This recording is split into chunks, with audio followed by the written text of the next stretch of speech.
Warning: Copyright disclaimer. Under Section 107 of the Copyright Act 1976, allowance is made for fair use, for purposes such as criticism, comment, news reporting, teaching, scholarship, and research. Fair use is a use permitted by copyright statute that might otherwise be infringing. Nonprofit, educational, or personal use tips the balance in favor of fair use. I would include Puerto Ricans and other minorities throughout our country, which have been similarly discriminated against, though not for so long a period of time as Negroes. Puerto Ricans weren't enslaved. Yeah, this is a problem that stems from slavery. And this compensation, yes, sir, this compensation is coming to people who were enslaved by the white man for 400 years. The Puerto Ricans don't even fit into this picture. Well, they do fit into it. No, they do fit into it. The problem is the Negro problem. They're not lynching Puerto Ricans. If a dark-skinned Puerto Rican went down to Mississippi, he probably would be lynched too. Spanish, he wouldn't be lynched. No, they don't. It's the Negro here, and as long as he can speak Spanish or some other language, or if he ties his head up with a turban or something, he can go anywhere in Mississippi or in your home that he desires. You're not aware of the fact, are you, that African students have been arrested in our demonstrations in the South? When they speak French. When they have been mistaken for the so-called Negro in America, they've been arrested. What?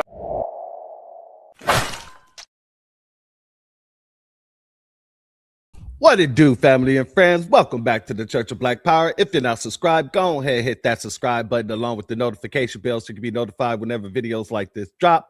Please make sure you're hitting that like and share button as well as the hype button so we can beat up the algorithm. Make sure we get this message out to the ears that need to hear. And for all those who haven't done so yet, please hit the link in the description. Go to change.org and put your signature on the petition for reparations, as well as clicking the other link and joining the Telegram group to help circumvent the shadow banning that PewTube has been doing with the new black media.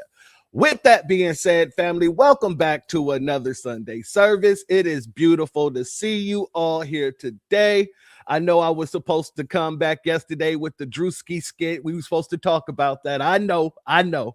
Unfortunately, I was having so many sound issues yesterday, I couldn't understand what was going on. I have my microphone set up through a cloud, which is also set up through an interface. And I'm thinking it's the interface or the cloud that's the issue. Come to find out, I just needed to go and buy a whole new microphone cable. So, you know, it is what it is. By the time I found that out, it was damn near 7 o'clock. So I was like, I might as well wait till Monday. So we'll be handling the Drewski situation and, you know, further updates on Monday, tomorrow. But today, we're here to discuss these mops losing their damn minds all over the damn place. I was in a space yesterday. I had some insomnia situations. I couldn't really get to sleep. So I said, you know what? Let me go ahead and jump into some spaces, see what's going on. And, you know, there was a lot of different spaces, particularly about the situation with the Ghana and the UN. For some reason, these people are going around trying to make it seem as if Ghana was there to fight for us, as if Ghana wasn't trying to push us to the side in order to get the reparations for themselves. You see, there's a lot of people out here that don't understand the politics of the situation, and this is why, and I can quite literally tell you, a lot of their homelands have a bunch of government officials that don't do nothing for them. You see, we call out everybody.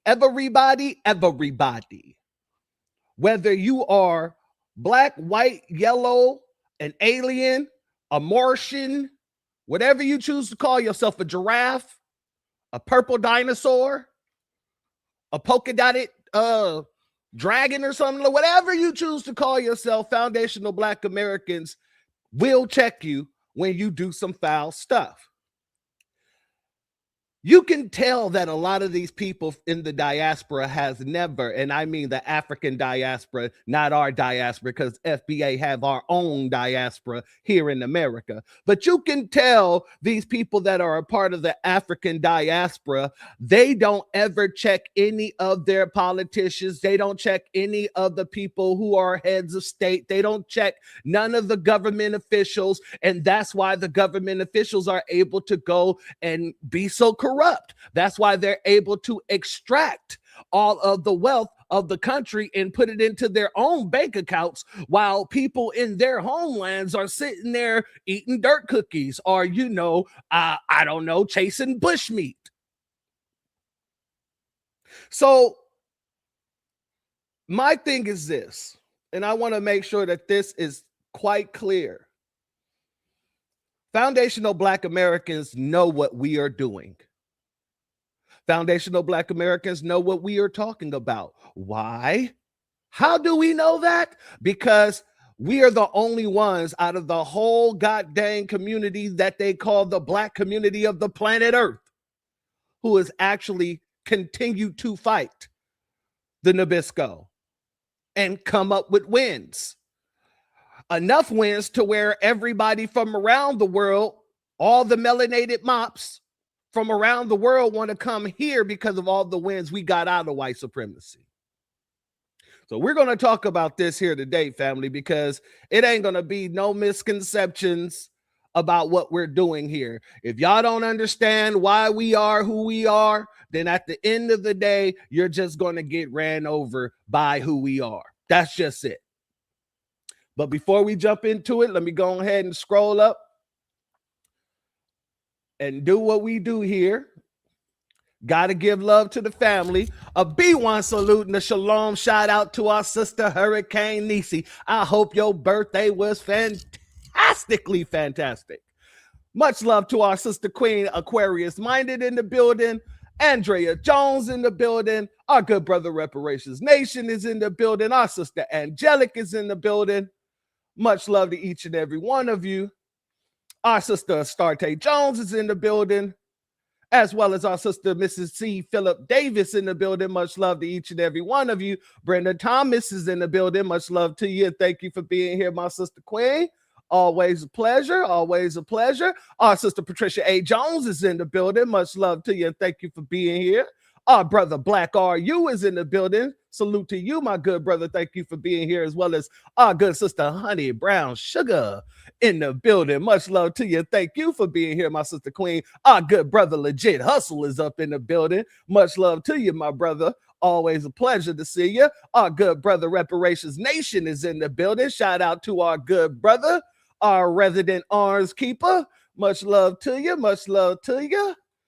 Let's make sure our sister M Hampton is in the building. Much love to you, as well as our brother 13 Mike Travels is in the building. Much love to you, and thank you for being here as well. Sun Kissed by the Most High is in the building. Much love to you. I love that name. Much love to you. Thank you for being here. Our good brother Antithesis is in the building. Much love to you, and thank you for being here, and thank you for your Cash App donation. Your donation is blessed tenfold, and I appreciate your contribution as always, my good brother, as well as your super chat donation. Your donation is blessed tenfold, and I appreciate you, my good brother, as always, as always. Much love to you. Who else we got up in the building? Our good brother Retro Gemini is in the building. Much love to you, and thank you for being here, family. Our brother Rashad Wallace is in the building. Much love to you, and thank you for being here.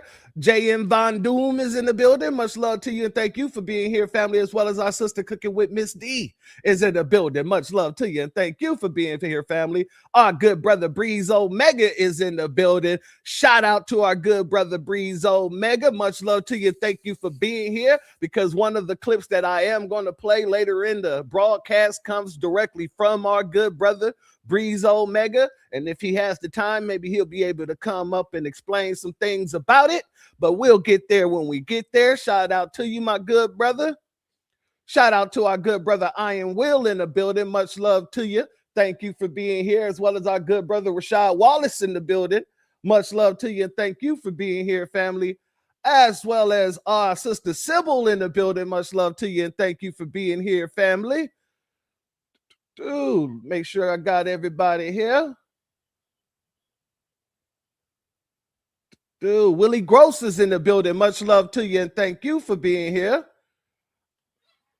Dude, our good sister C. Terry is in the building. Much love to you, and thank you for being here. Our sister Andrea Jones is in the building. In case I didn't give you the call out before, shout out to you, my good sister. Thank you for being here.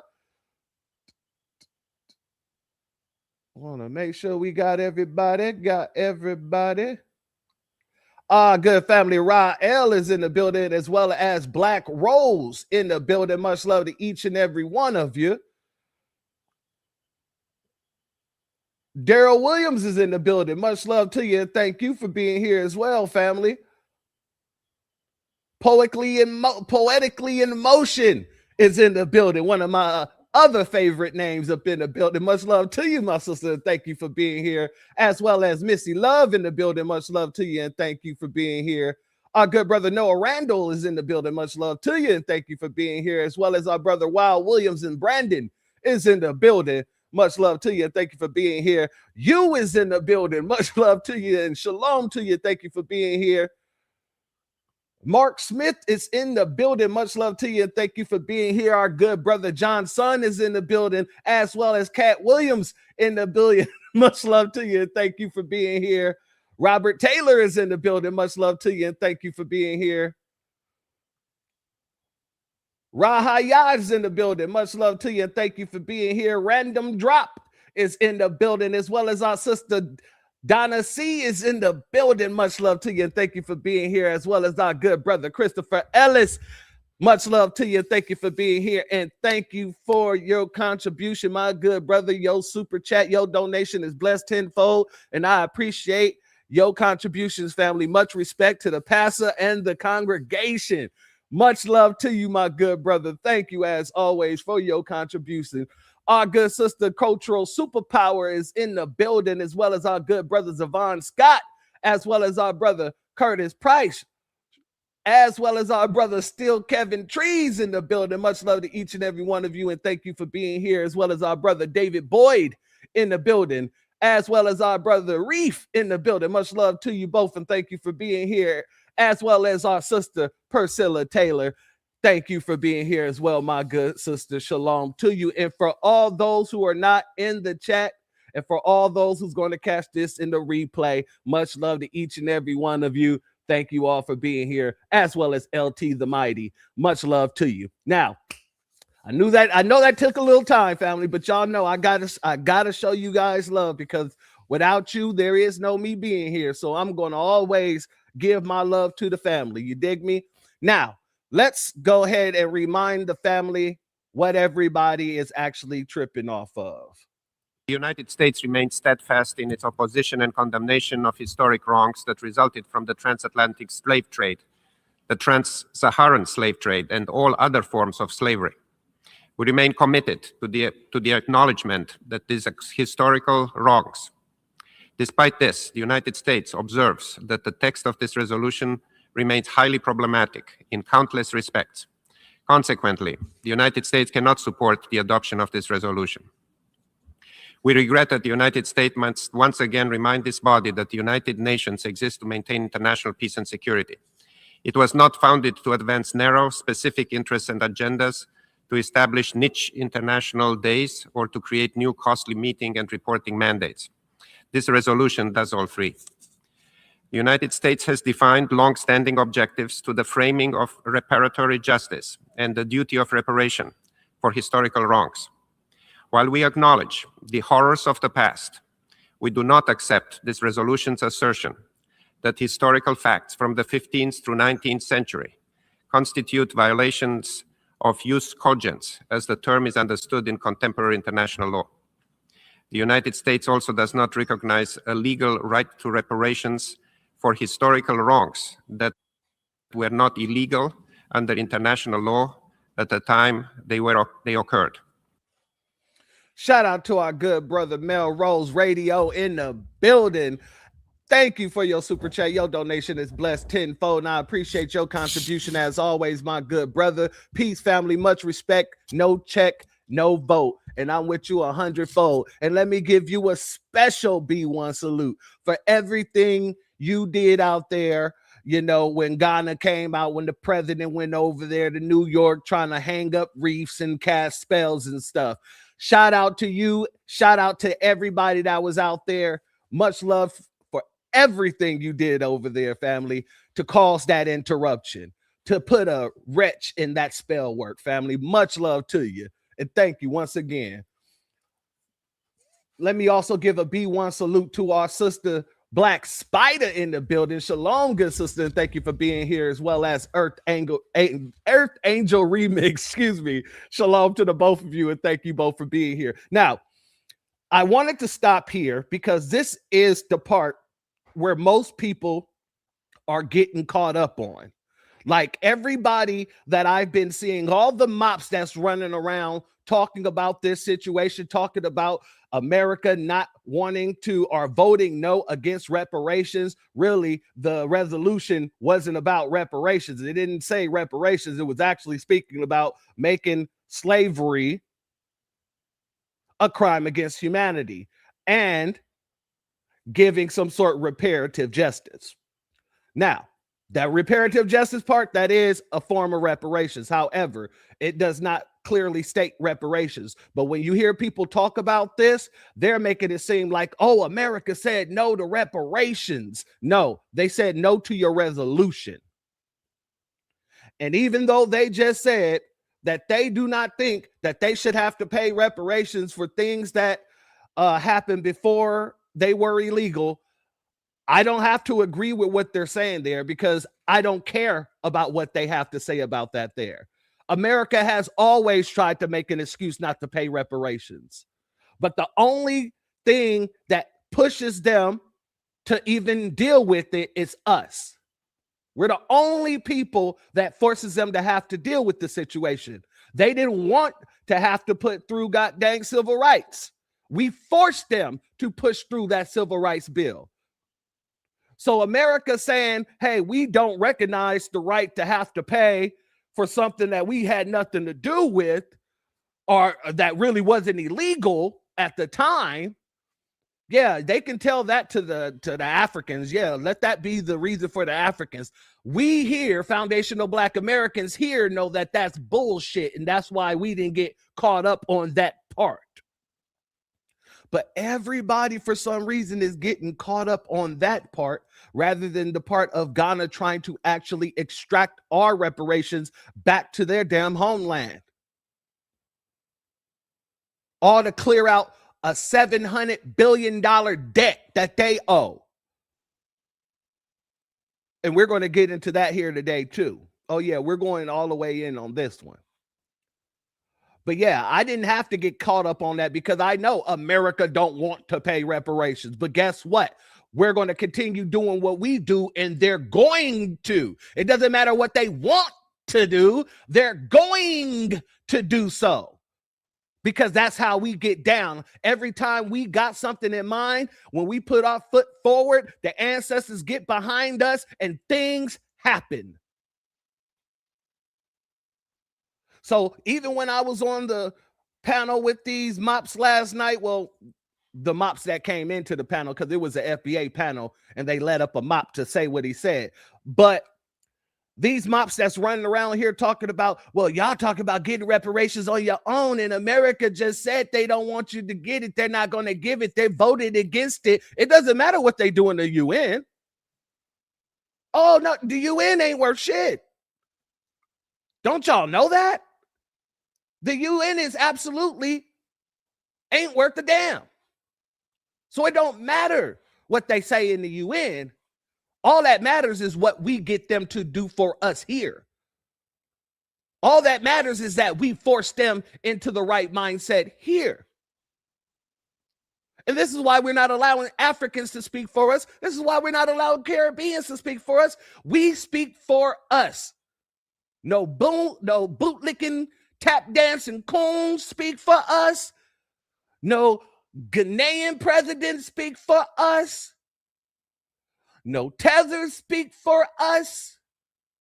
We speak for us. It is that simple. So, like I said, I had to stop it there because I wanted to address that situation. Most of the people are getting hung up on the fact that America voted no. And they're trying to make us feel like, you know, hey, y'all should feel a certain type of way because America, as you see, America voted no, and they don't believe they're responsible for it. It doesn't matter what they believe. We know, they know, and we all know that they're responsible. And we know, they know, and we all know that they're going to cut that damn check. Now, with that being said, let me give a B1 salute to our sister Key Prince in the building. Thank you for being a member for 7 months, my sister Queen. Peace and blessings, church, and the family in the chat. B1, salute to you, my sister. Thank you for being here. As always, it's good to see you, sister. It's always good. Shout out to our good brother, Trey Parks, and sister T in the building. Gigi is in the building. Shout out to each and every one of you. Much love. Our good brother, Claude Neely Francis Amos. Shout out to you and thank you for your super chat. Your donation is blessed tenfold, and I appreciate your contribution as always, family. Today's reparations generation are key to destroying the powerful but fragile system of white supremacy. We will push past the white supremacists and their cowardly and self-seeking buffer groups to demand real justice, economic justice. Shout out to our good brother and much love to you. And I agree 100% fold. We are not the generation of the past. And shout out to the generation of the past, because everything that they did, whether it went through or whether it didn't, guess what? It brought us to who we are here today. This new generation that stands before the world is a I don't give a fuck generation. And I have to say that word at least once today. That's the generation that they're dealing with. And that's the generation that you will continue to deal with. This is the new normal. If you come around here to us trying to take what belongs to us, try to infiltrate what we're doing in order to benefit yourself, you will be called the hell out. And then you will be disregarded. So I'm going to need all of you to strap in and get your boots nice and tied, because God dang it, you're in for one hell of a ride. Let's get back over here, shall we? In addition to its obvious legal problems, this resolution is also unclear as to who the recipients of reparatory justice would be. The drafters and supporters of this resolution seem to believe it is them.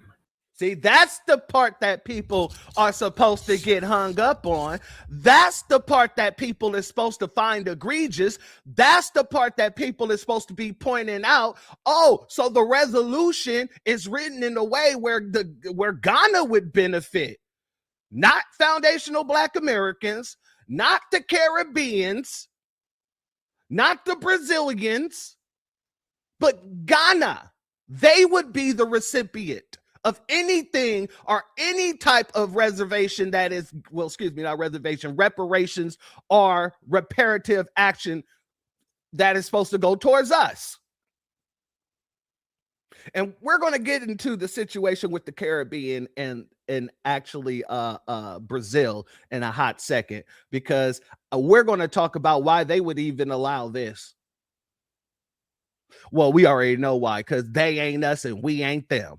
But we're going to dig a little deeper. Let's continue. The United States strongly objects to the cynical usage of historical wrongs as a leverage point in an attempt to reallocate modern resources to people and nations who are distantly related to the historical victims. Shout out to our good brother Maneuver Right in the building. Much love to you. Thank you for being here, as well as our sister Sherelle Bryant in the building. Much love to you, and thank you for being here as well. Now, family, I got to talk about this with you guys. I got to bring this up because we got to talk about, well, why would any of these countries go along with this? Especially knowing that Ghana was a part of the slave trade. Ghana has been working with these people for centuries. And I brought it up 2 broadcasts ago, showing that they was working with the Portuguese in 1471. So one would have to ask, why would you guys allow any of this? And they had to, they were at the UN as well, making sure the world knew that they stand with this resolution. Let's go here. This is the objective of the ministerial meeting that Brazil will organize in April 9. Brazil, Latin American, and Caribbean work together to Africa in different multilateral initiatives for more than 10 years,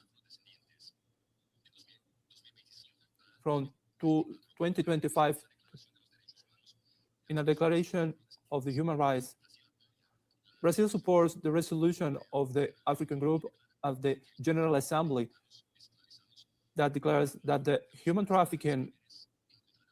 African human trafficking is one of the worst human atrocities of the humanity. Now, I'm glad Miss Nisi asked that question right where this man was talking about African human trafficking is the worst atrocity known to man. Yes, my sister, they are still practicing in slavery right now in Ghana.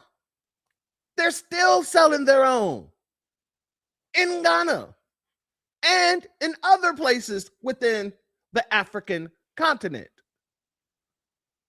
So why aren't y'all trying to abolish that there first before you try to run around talking about what's so, what's an atrocity? Because the atrocity is still happening in your backyard. That's like me beating up somebody in my front yard, or excuse me, it's like somebody beating up somebody else in my front yard. I walk outside and say, hey, man, you are savagely beating that man. You need to stop savagely beating that man. You're a savage. Chill out. And then I walk in the house. I walk through my back door, and then I pick up my bat and start beating the dude in the backyard savagely. You can't be out here calling the kettle black, thinking that we're going to just sit by and let this happen. No. Shout out to you, Miss Nisi. Absolutely. They are absolutely still practicing that whole divisive African slave trade thing. Shout out to David Boyd. Thank you for your super sticker. Your donation is blessed tenfold, and I appreciate your contribution as always, good brother. Much love to you. And shout out to our good brother, Zavon Scott. Thank you for your super chat. Your donation is blessed tenfold, and I appreciate your contribution as always, family. We have no friends. Shout out to Dr. Clark Anderson. Excuse me. I didn't put Dr. Henry Clark and Dr. Anderson together. Hey, that'll be a fire fusion. I'm going to be 100 with you. Shout out to you, my good brother. Let's let him continue.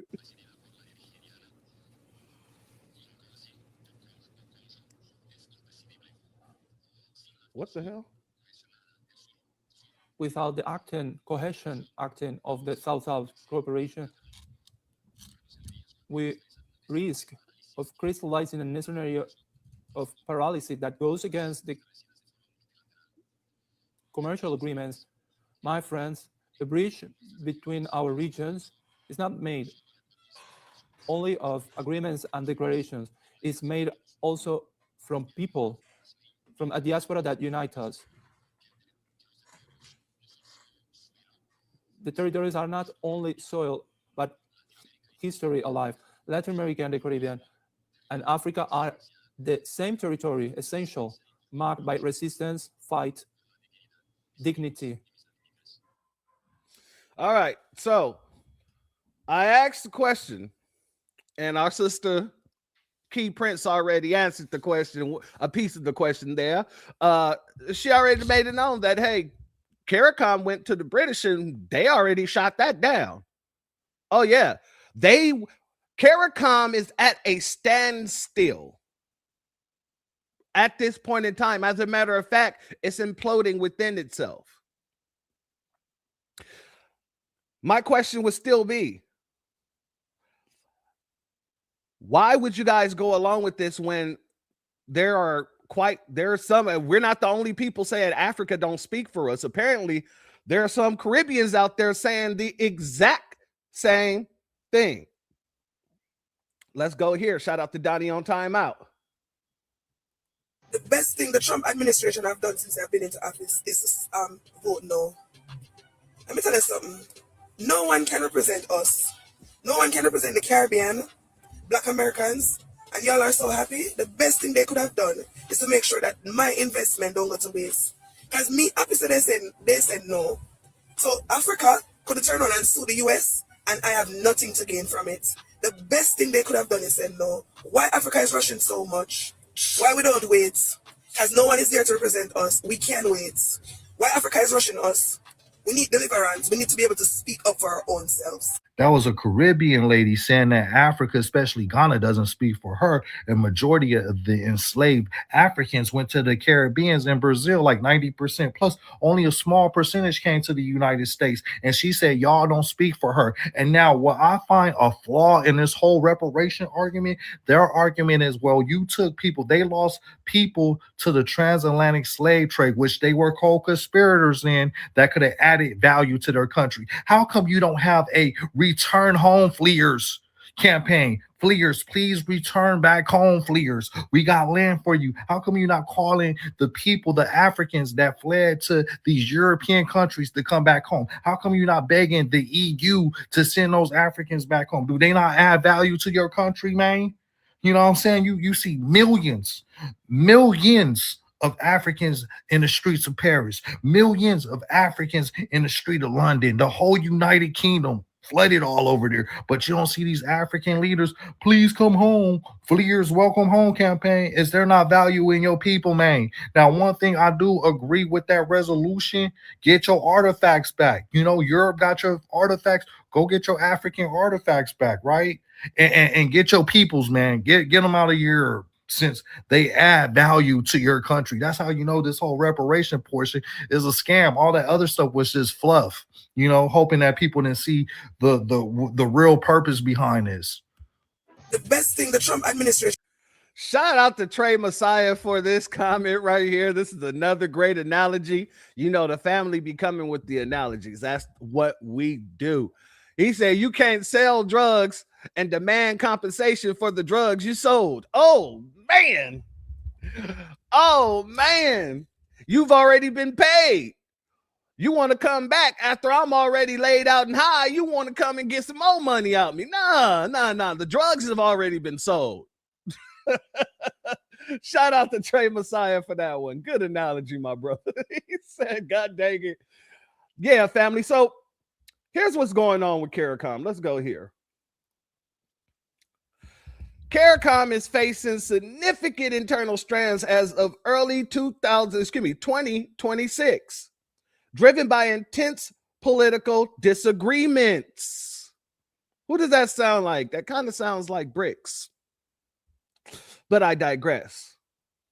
Divergent foreign policies and logistical hurdles. Key issues include criticism over effectiveness, disagreements regarding security partnership, the slow pace of free movement, and challenges in maintaining regional unity. They can't even stay unified to get the bag. They can't even stay unified to get the bag. But yet they could come over here to America and try to unify with each other to steal our bag. Make that make sense. Somebody please make that make sense. Shalom and salute to our good sister Val Hawkins in the building. Much love to you, my sister queen, and thank you for being here. Family, let's go here. Function as an organization for sitting governments, while opposition voices and ordinary citizens are denied recourse. This, according to Prime Minister Kamla Persad-Bissessar, as she chastised the regional body for failing to acknowledge or respond to a letter she wrote to the Secretariat in 2022 as the opposition leader. She recalled that it stemmed from the October 2022 kidnapping of a Trinidadian citizen from another CARICOM state. Speaking at CARICOM's 50th meeting of the heads of government in St. Kitts and Nevis, the Prime Minister said the unresolved abduction remains a stain on the region's integrity and a signal that CARICOM may be prioritizing governments over the people it serves. So I say to CARICOM, that response, non-response, it may be the result of poor management, lax accountability, or most concerning, that one ceases to be recognized by the Secretariat as a member citizen of CARICOM when not in government. And so I want to reaffirm that the CARICOM should be the voice for all, not just for the governing parties, not just for those in the Caribbean who form government parties. And so I'd ask you, we have to chart a way forward. Sir also noted that alleged cross-border political meddling has created deep fractures within the community.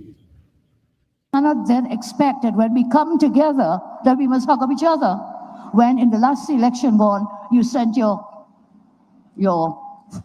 missives, you sent your people from your party to openly campaign against another political party. I'm sorry I have to share this, but it hurt me a lot when I saw what transpired within the last set of elections in the CARICOM. So CARICOM governments, if we are to hug up each other and cooperate, it cannot be that last week you sent your person down to St. Vincent or to Jamaica or to wherever, or to Guyana. You sent your political persons, not technocrats. You sent them down to campaign. CARICOM cannot function as an organization for sitting governments, while opposition voices and ordinary citizens are denied recourse. Family, didn't I say that these people ain't us and we ain't them? We are not them whatsoever. And I say you can tell by the way people are responding to this whole UN situation that they have never once held anyone in their government accountable for anything. And that's why they're getting over on them. Right here, this news article is saying the exact same thing that, God dang it, I said at the beginning of the broadcast. This is why foundational Black Americans don't let people speak for them, because y'all so damn weak on people. Back in the day, they would call it being naive. But I'm just saying you people are weak. You're so damn weak on people. You believe that your quote unquote official is really doing something for you. They're really there to help you out. CARICOM is going to make sure y'all are taken care of. But CARICOM are actually just taking care of the states, the heads of states. They're taking care of each other. And y'all just sitting there letting it happen. You think foundational Black Americans would allow that? No. No, we wouldn't. In the very same way that London lady, London Hughes, was talking about foundational Black Americans don't let people play in their face, and we always let people play in our face. She's telling you their whole get down. And she's not just speaking for Africa. She's speaking for goddamn Caribbean too. Let's be very clear about this. A B1 salute to our sister, Mrs. L in the building. Much love to you, my sister Queen. Shalom, and thank you for being here, as well as our sister Ms. D's in the building. Much love to you, my sister. Thank you for being here, as well as our good family FBA Coffee and Tea podcast in the building. Much love to you, and thank you for being here. Yeah, family, we are not the same by no means. So that's why everybody's looking at us, and shout out to Hero for Hire and Lemonade in the building as well. That's why everybody is looking at us like we're crazy for not wanting Ghana to actually extract our reparations claim. They're looking at us crazy as if, yeah, Ghana, they're the only people doing anything. Y'all didn't take it to the UN, and we're going to get into that talking point too, because I've been hearing that a lot lately. Y'all don't get off y'all butt and do nothing. Ghana decides to do something, so y'all want to get mad now? First and foremost, we've been fighting and continue to fight for the longest, but I'm about to show you as well here on this broadcast today how that's a bunch of farce. It's bull crap. A B1 salute to our good brother, Zavon Scott. Once again, thank you for being a member for 3 months, my good brother. Much love to you, and thank you for all your contributions, family. Al the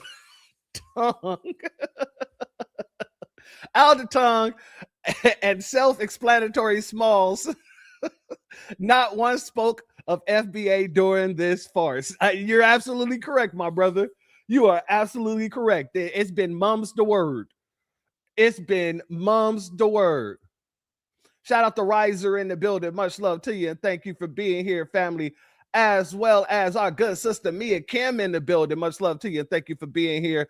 As well as our good brother Reparations Nation. Much love to you for being a member for 7 months.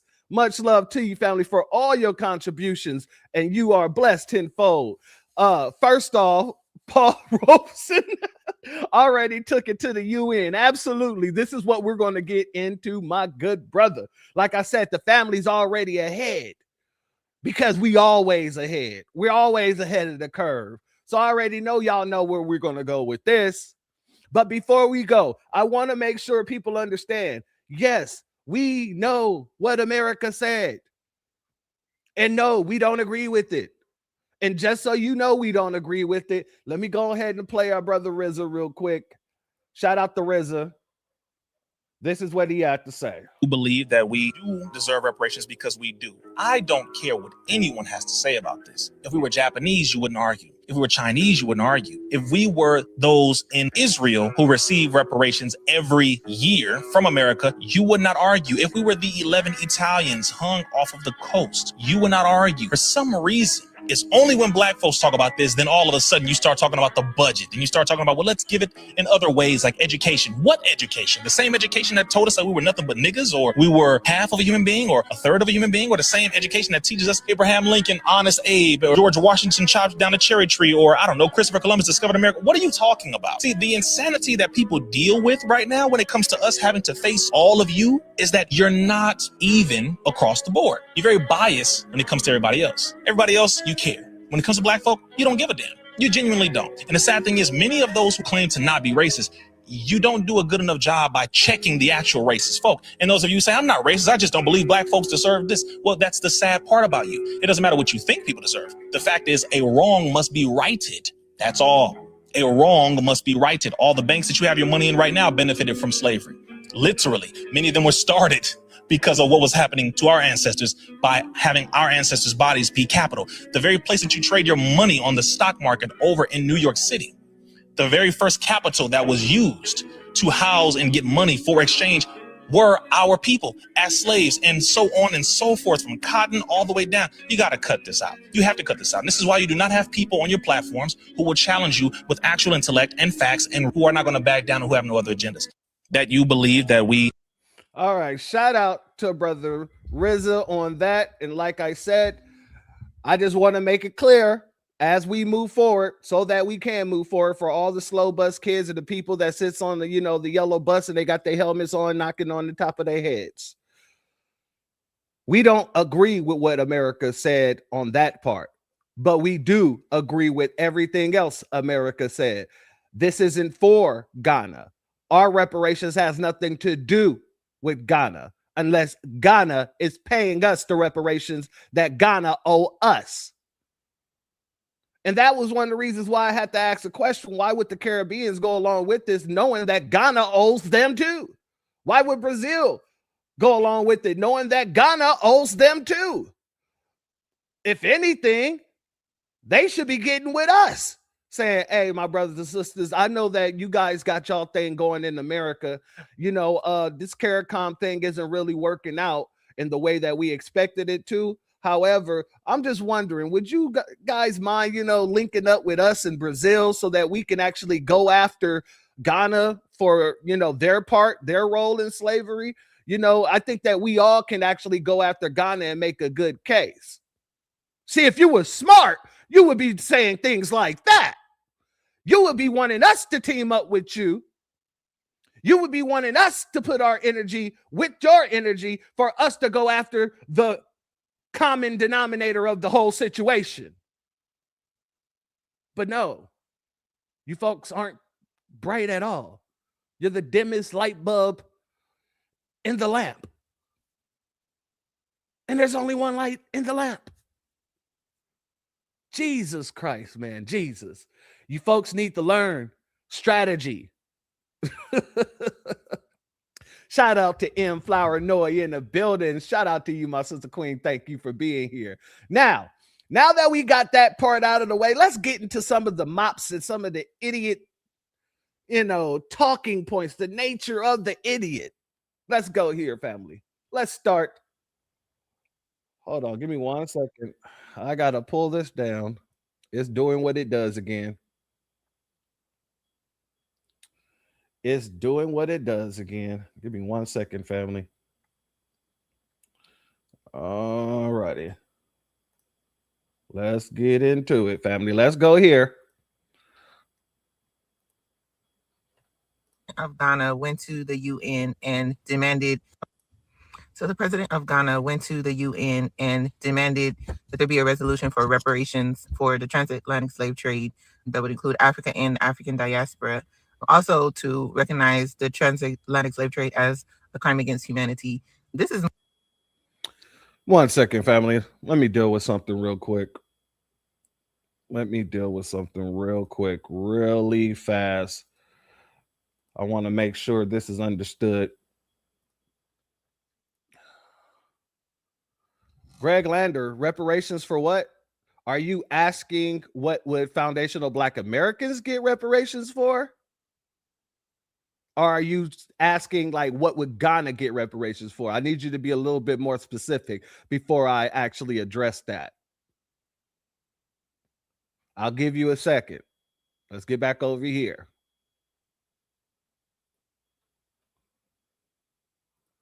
Shout out to Devon Scott. Once again, Ghana still has the castle. Can't be too upset. There you go. Yes, they do, and still make money off that castle too. You are absolutely correct. Shout out to you. Thank you for your super chat. Your donation is blessed tenfold, my good brother. And shout out to Integrity is Key. Thank you for being here as well. Can you read the title and then figure out why I asked? Okay. All right. Thank you. All right. Let me answer your question real quick before we get over here, family. Reparations for what? For building everything that your bum asses couldn't. Simple and plain. For building the nation. For being the foundation of this nation's infrastructure and everything else. For making America the wealthiest and most powerful nation across the globe. That's why. Because if it wasn't for us, you Nabiscos would have been cannibalizing each other like you was doing in Jamestown. You Nabiscos would have died right the hell off like you was doing all throughout the colonies. Yo bum asses couldn't do nothing, and so you needed us to build it. Yeah, that's why. Everything y'all done stole from us, from all the patents y'all done stole from us while enslaved, all the goddamn cities y'all burnt down, and because y'all was too jealous, because y'all wasn't moving in the way we was moving, y'all thought that we were going to die off after slavery, but we became the most predominant people and built some of the most wealthiest cities in the country that drove your little Nabisco homeboys and homegirls crazy. So y'all had to go around lynching people and things like that. Yeah, you're going to pay. Everything in this country that is happening to you Nabiscos is because the spirit of the Most High is dwelling over this whole situation. We are ordained in this country, and we will get what is owed to us, you unsalted bastard. Now, with that being said, will one of my mods please kindly send that man to the gulag? You know what? I'll do it myself. I would like the pleasure to do it myself. There we go. Get on up out of here, Nabisco, and that's how we handle that. We ain't letting no tether ask us no questions about our reparations. We ain't letting no Nabisco ask us no questions about our reparations. You gonna sit down and shut your little tight-lipped ass up when I'm speaking. You are listening to God. Every time I open my mouth, a touch of the Most High rings out. You sit down and shut up. Welcome to the Church of Black Power. Now, shall we get back to where we were before we were so rudely interrupted by the Nabisco, who, pretty much, I'm pretty sure, has some family issues. You know what I mean? His wifey don't like him, and so he's over here trying to dwell in our business. And that's so damn funny. I said trying to dwell in our sister Aquarius mind to come in. Goodbye, Nabisco Cave Dweller. Go and comb your forearm hair. God dang it. Let's get back over here, family. More than like anybody has ever done. Like, this is such a bold move. You also need to remember that this man has been allowing African Americans and others in the diaspora to come into his country and connect with Africa and find healing. So I know a lot of people have. Okay, let me cut you off there. Do you know why Ghana cracked open their doors talking about the year of the return? The year of the return. It's because they owe a debt. Let's go here. Ghana is navigating a severe debt crisis.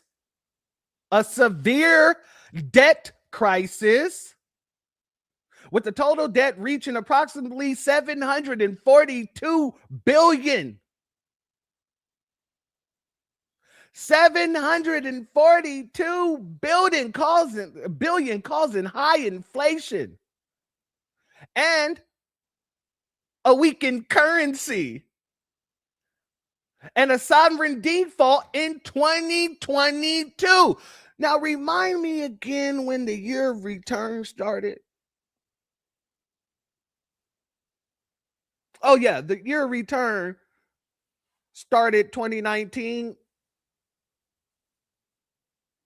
Or that's when they started talking about it, but they started really promoting it around, 2020 and 2024. Exactly, Miss D's. Exactly. They sold out to China. But the cold part is China isn't the only people that they owe. Oh, no, sis. China is not the only people that they owe. They owe bankers. They owe Europe. They owe America. As a matter of fact, they just had to basically do a deferred payment because they had their bills due. Their loans came due 2026. And so now they just cut a deal with the UK, America, and I forgot the other state the other country that they cut the deal with. They cut the deal to now push it over to where they don't have to make any payments until around 2029, 2032. And isn't there like a study going around or something like that saying that Africa is going to be the next superpower by 2029 or 2030, something like that? Yeah, we're going to get into all of this. Because this all stems into every goddamn person that's sitting there calling us FBI and all this other stuff. This all stems into the same thing. Your 19 keys, all that, it all stems into us bringing money to the continent. Whether there's businesses there or not, there's nobody to Patreon those businesses. Ain't nobody trying to be a Patreon for those businesses. So they're trying to pull us over there to do so. But I'm getting ahead of myself. Let's continue, shall we? Let's go back here. Opinions about this, but he has already done so much for the diaspora just with opening up his country. Like what? Opening up his country, like I just showed, was not a case of altruism. It isn't. It is them trying to use us to get out of their own damn debt.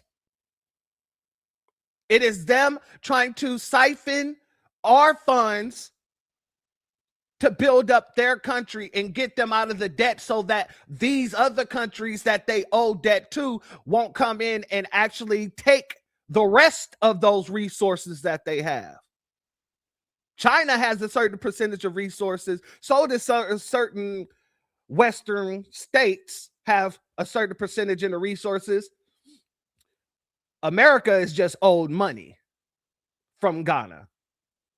But they're trying to make sure that people don't start calling in those chips. So this isn't Ghana doing for people because they want to do for Black Americans. No, they're very selective in why they're doing this. But let's let her continue. Giving people citizenship and allowing them to have a home in the motherland. This, like I said, this is a really bold move. And there were countries that didn't support, such as the United States, go figure, Israel, and Argentina. So there are about 123 countries that were in support of reparations. One thing I want to point out is that years ago, Malcolm X said that Black people won't be respected until Africa is respected. So, excuse me? See, these people they keep pulling out these quotes that I'm not able to find. I'm not able to corroborate any of what they're saying. She just said, you know what? Let's do this live. Let's do this live. Malcolm X.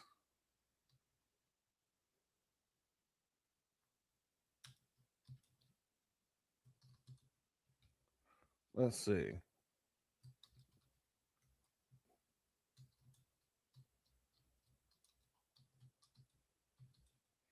One second, family.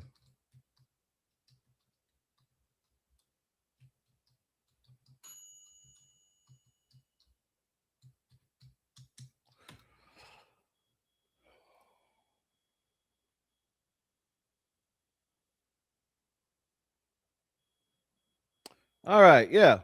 Let's see here. Let's see.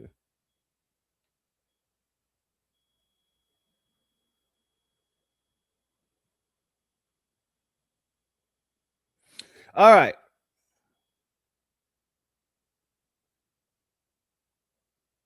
All right, so this is the quote that she's talking about. So it says Malcolm X warned that as long as Africa is undermined, exploited, and divided, the Black world would struggle to command true respect anywhere from Harlem to London to Rio de Janeiro. Now, let me say this about this quote here.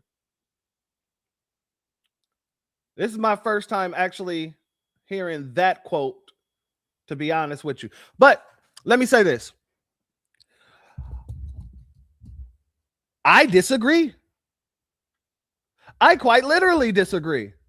You see, Malcolm X was living in the time that we wasn't living in the very same way that Martin Luther King was living in the time that we wasn't living in. They have the right to have their opinion about certain situations such as this. That's fine. But we have the gift of foresight. We got to see what the whole situation is,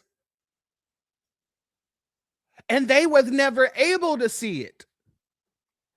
They didn't live long enough to see it.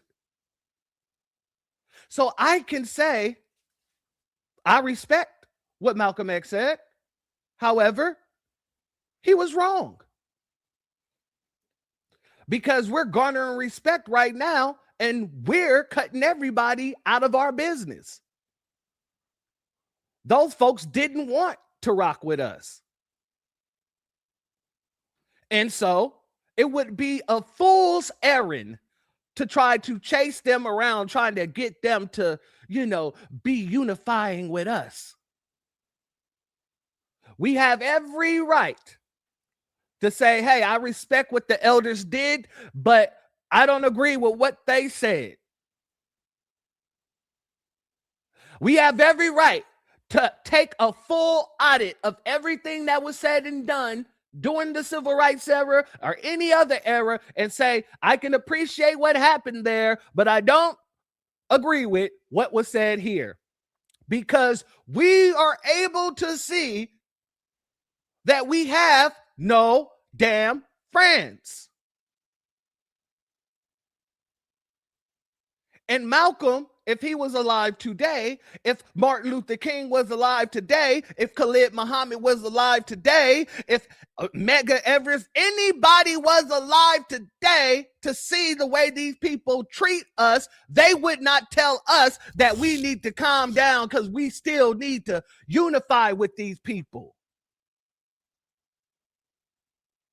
I refuse to believe that any one of our elders, if they were still alive, would be telling us that it's okay for these people to speak in the manner in which they speak, to move in the manner in which they move, to try to infiltrate us and steal what belongs to us. I do not believe whatsoever that Malcolm X, Martin Luther King, or anybody that fought for us would be sitting there putting a rubber stamp on that. And if you believe they would, you're a damn fool. Once you show yourself to be who you are an enemy to me. And as our sister Aquarius Minded just so elegantly put it, I can't unify with my enemy. Shout out to our sister Allie Alex in the building, as well as Makita in the building. Shalom to the both of you, and thank you both for being here. Straight up, there ain't no other way to put it, family. Shout out to our good brother Trey Messiah in the building, and thank you for this comment. Once again, he says Khalid Muhammad was the only that called Nelson Mandela a punk ass bitch. And he was also one of the only who said Africa owes us reparations too. Shout out to Dr. Khalid Muhammad.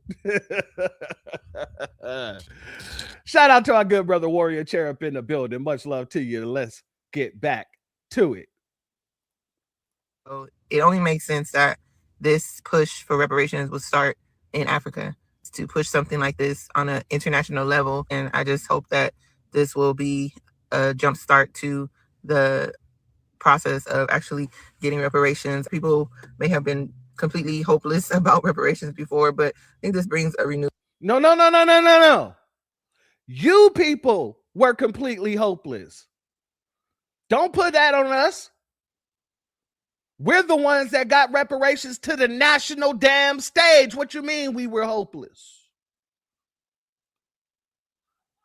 I can talk to my brothers and sisters right here in the chat family. Was there a time that you guys was hopeless when it came down to reparations for us?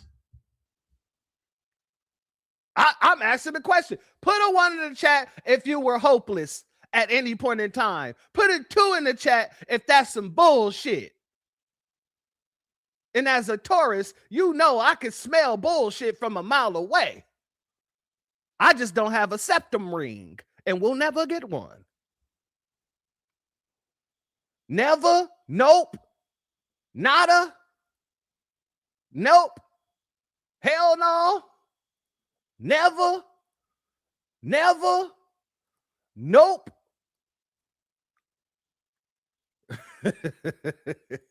Never.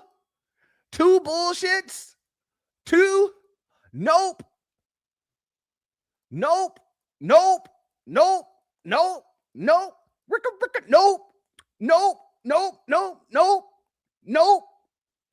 False. Nope. I don't see any hopelessness here. There's a whole lot of things going on. There's way too much going on to be hopeless. Let's let her continue. Shout out to everybody. I thought she out here talking about many people were hopeless. I ain't seeing no hopeless people. Sense of hope that maybe it could actually happen. And it's not just about the money. It's also about the acknowledgement that this is something that was devastating the transatlantic slave trade and slavery still has great impact today. Lady, it's all about the money. What the OJ say? Money, money, money, money. That's what it's all about. The mean green, the almighty dollar. It's not about acknowledging the fact that it's an atrocity, slavery, that is, especially when slavery is still going on in Ghana's goddamn backyard. Stop this goddamn nonsense. You're not talking to a group of unenlightened people. You're speaking to the most politically savvy and enlightened people on this goddamn planet. Especially when you're talking about the system of white supremacy. We are, every foundational Black American, when speaking about the system of white supremacy, basically has a doctrine in the system when it compares to anyone else. That's Dr. Aquarius. That's Dr. M. Flower Noy. That's Dr. Hurricane Nisi. Dr. Andrea Jones. Dr. Black RU. Dr. Legit Hustle. Dr. Black Truth United. We got Dr. Black Alpha. We got Dr. Afro Elite. We got Dr. Torian Reigns. Let's be very clear when I'm talking about the system of white supremacy. There is nobody else who has more of a doctrine in that system than us.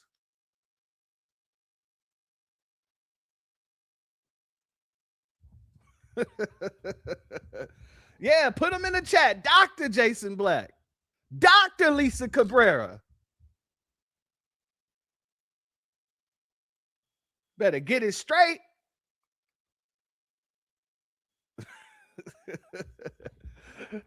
Dr. the Church of Black Power. Shout out to Ali Alex. All praise to the Most High. Y'all already know, family. Let's be very clear about that. These folks ain't got nothing on us when it comes to this. Or really when it comes to anything.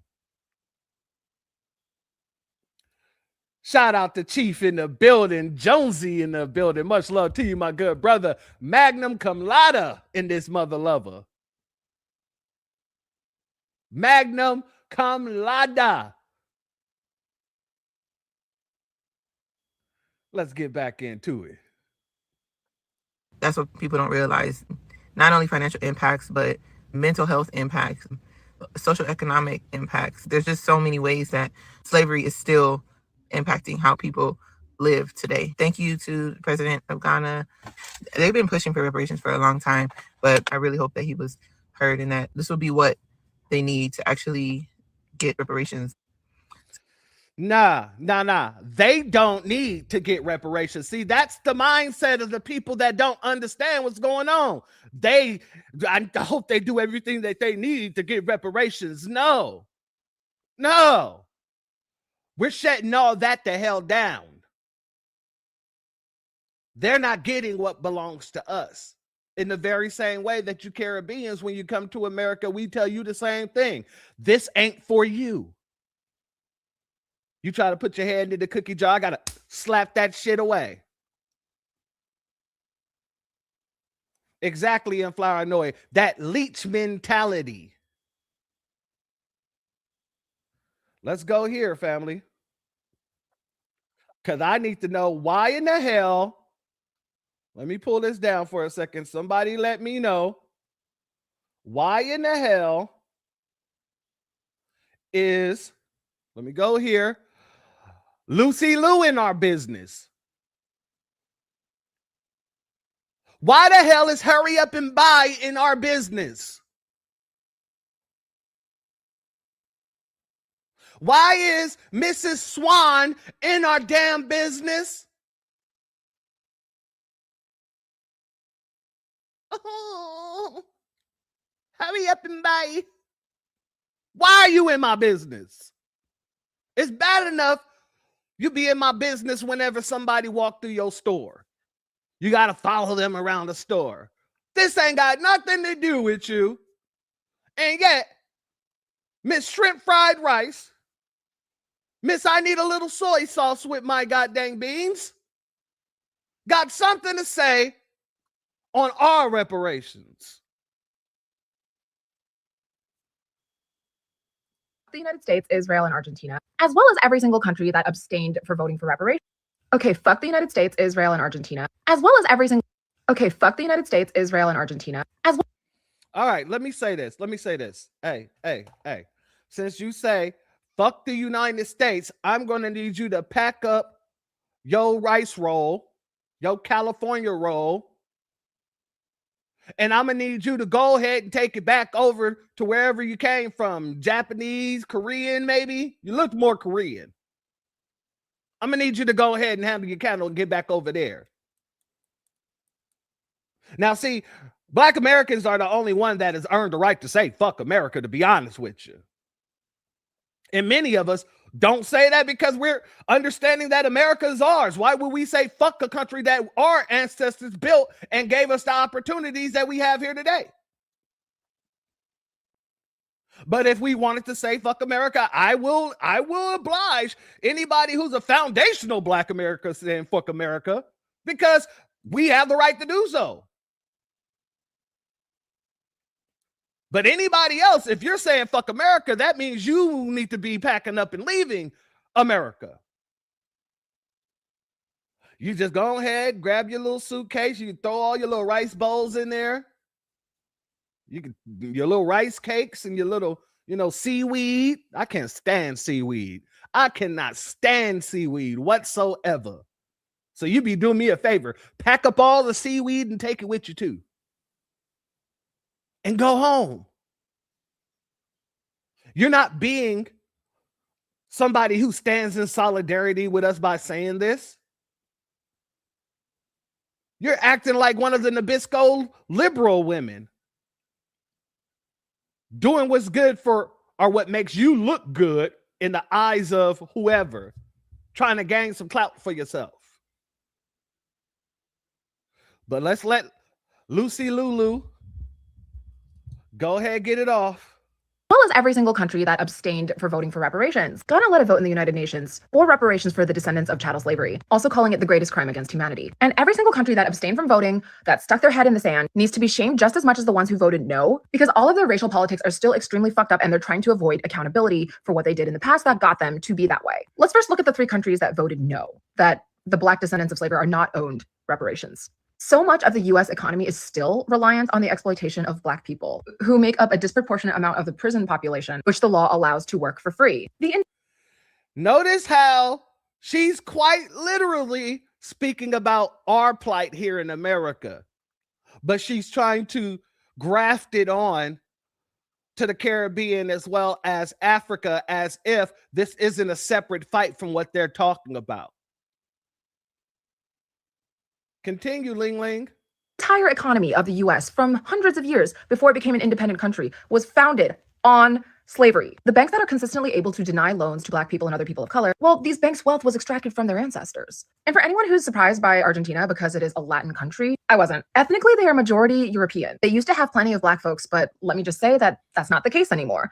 There were policies that made that happen. And Argentina continues to try to claim the benefits of Latinidad while denying the racism in its past. And as for is not real, well, if they showed even a bit of favorable intent toward that resolution, then they'd have to admit that what they're doing to Palestinian people is, well, very similar to what the resolution was about. Now let's move on to the...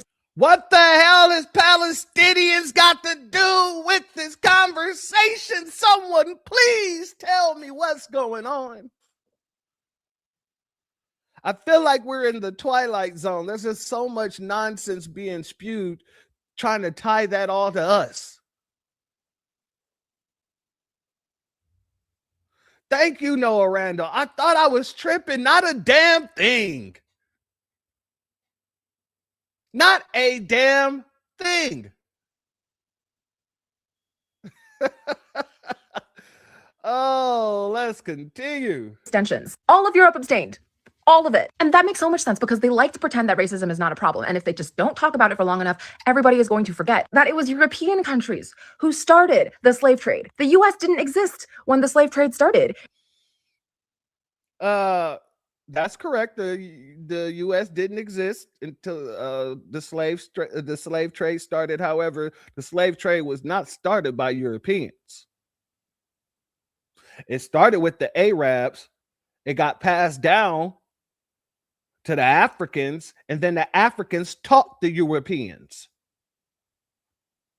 That's how that worked. It went from Arab to African to European. And we know they taught the European because they've had relationships with them for centuries doing trades.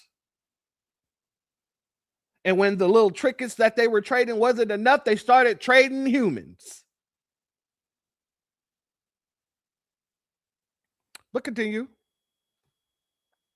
In the 15 and 1600s. No. That was all you, Spain, Portugal, Britain. Y'all had the insane idea of kidnapping and trafficking people across an entire ocean because y'all unalived so many of the indigenous people of the Americas and you didn't want to do the work yourselves.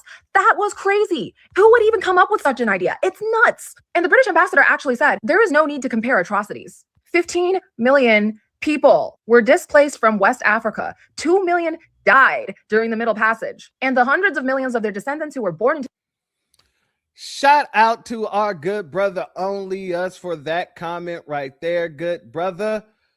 Yes, I agree 100-fold. I agree with you 100-fold.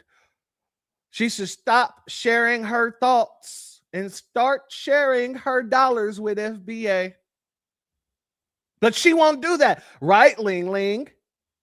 You're only concerned at the moment because if you really wanted to, redistribute some wealth, shopping in our stores would help out a lot.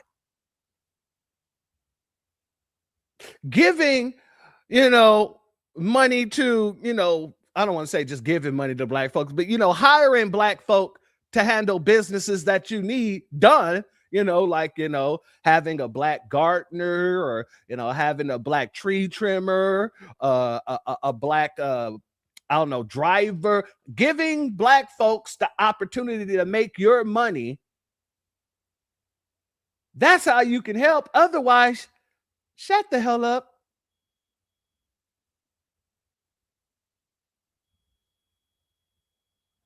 the slavery, segregation, and societies that don't value them as equals, well, that's hundreds of millions of people. If all you European countries can recognize that the Holocaust was a grave crime against humanity because 11 million Jewish people, Roma people, LGBTQ people, and other minorities were unalive, you will have to admit that the hundreds of millions of people affected by the slave trade. I'm just saying, there's no need to compare.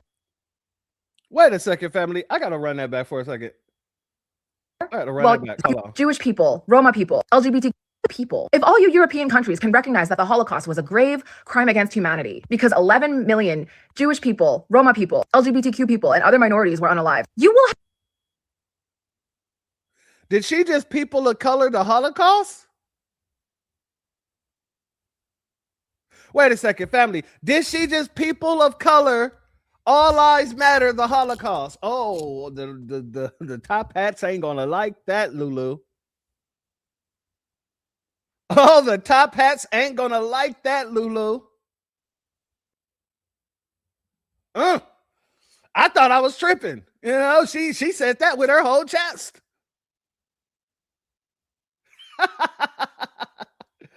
Oh, shoot. Shout out to Mr. 05, 005. Shout out to you. Thank you for being here. I'm like, God dang it, surprised. She let that slip right on out of her mouth. But I ain't trying. I'm pretty sure she's used to letting things slip out, you know, pause. But let's continue. I have to admit that the hundreds of millions of people affected by the slave trade, I'm just saying, there's no need to compare. Well, you got to at least admit that the scale is also insane. And then let's move on to the Asian countries, because I'm actually really freaking disappointed in some of you. Japan. This didn't surprise me. Japan doesn't surprise me because they do whatever the white people do. They learned their fascism from Hitler and Mussolini. When they were still a baby imperialist country during the 1800s, they studied what the Europeans did. They did what the Europeans did, and that's how they conquered Manchuria, Korea. Japan also really likes to stick its head in the sand about things. China, Korea, the Philippines, Taiwan, actually most of Southeast Asia would like to have a word with you, Japan, because if you admit that what was done to African slaves was wrong, then you'll also have to admit that what you did to all of the countries I just listed was crazy. Also, Cambodia, what? I feel like you guys of all people would know better. And as for the people who said that China voting yes is not a good thing, like sure, China is trying to maintain a good relationship with most African countries. Sure, they might have their eyes on the mines. They might want a little bit of copper. But would you rather they have voted no? I'm not going to glaze China too much for this, but I am going to shame Japan and Cambodia because what the fuck? Okay. Like I said, family, did Lucy Liu need to put her 2 cents in this? Can somebody answer that question? Did Lucy Liu need to put her 2 cents into our conversation? I don't know what's going on here. Since when have we just walked into a Japanese conversation, a Korean conversation, a Chinese conversation, a Cambodian conversation, or whatever Asian conversation that's going on to give our 2 cents? I'm just wondering. I'm just wondering. I don't think so. I don't think so. Shout out to Nadine in the building. Much love to you, and thank you for being here. The people that were enslaved were the copper, brown, indigenous Indians people, and these people were Black Americans. Thank you very much for that. And we know that to be 100%. These folks don't get it, but they're going to find out. They're going to definitely find out. Now, I hate to do this because I really don't rock with this guy. Y'all know this dude. Y'all know him. Y'all hate him. So do I. Let's go over here to Mtumbe Bush Chaser. This is what he had to say. Let me read what the comment is first. It says, good, because Ghana doesn't speak for foundational Black Americans. We don't need Ghana speaking for our reparations. We already have grassroots people out here going to work on our reparations claim. Ghana does not speak for foundational Black Americans regarding our birthright. And I agree with the sister 100-fold. We got folks out here handling the candle. But let's get to what, Mtundu Bushmeat Chaser had to say. This is exactly why FBA was created. Read this comment. Good, because Ghana does not speak for foundational Black Americans. We don't need Ghana speaking for our reparations. We already have grassroots people out here going to work on our reparations claim. Ghana does not speak for foundational Black Americans regarding our birthright. Ghana used to be called Slave Coast, meaning a vast majority of the slaves that were taken away from Africa were taken from Ghana. A vast majority. If there's one country that has the right to ask for reparations for anyone, it's Ghana. A lot of people forget. That is another talking point that these bush meat chasers are actually running around saying.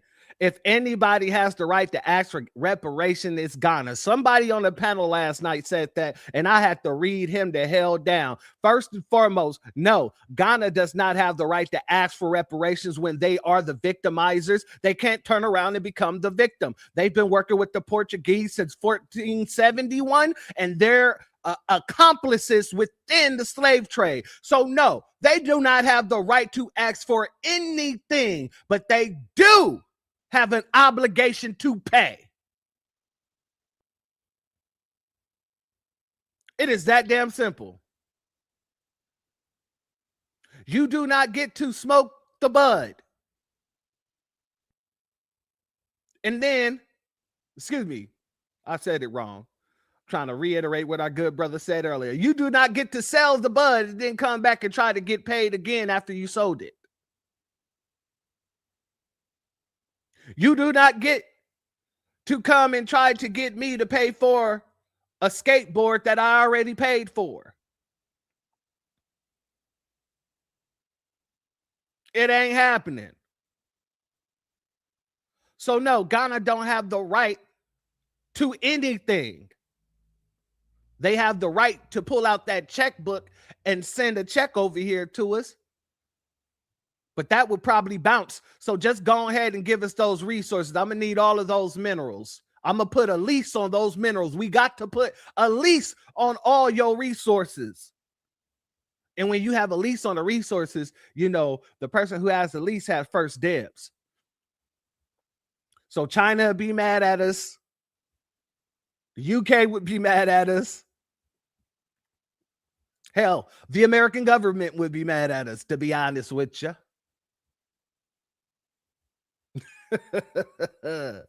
Yeah, exactly. Ghana credit is bad as hell. That credit is belly up.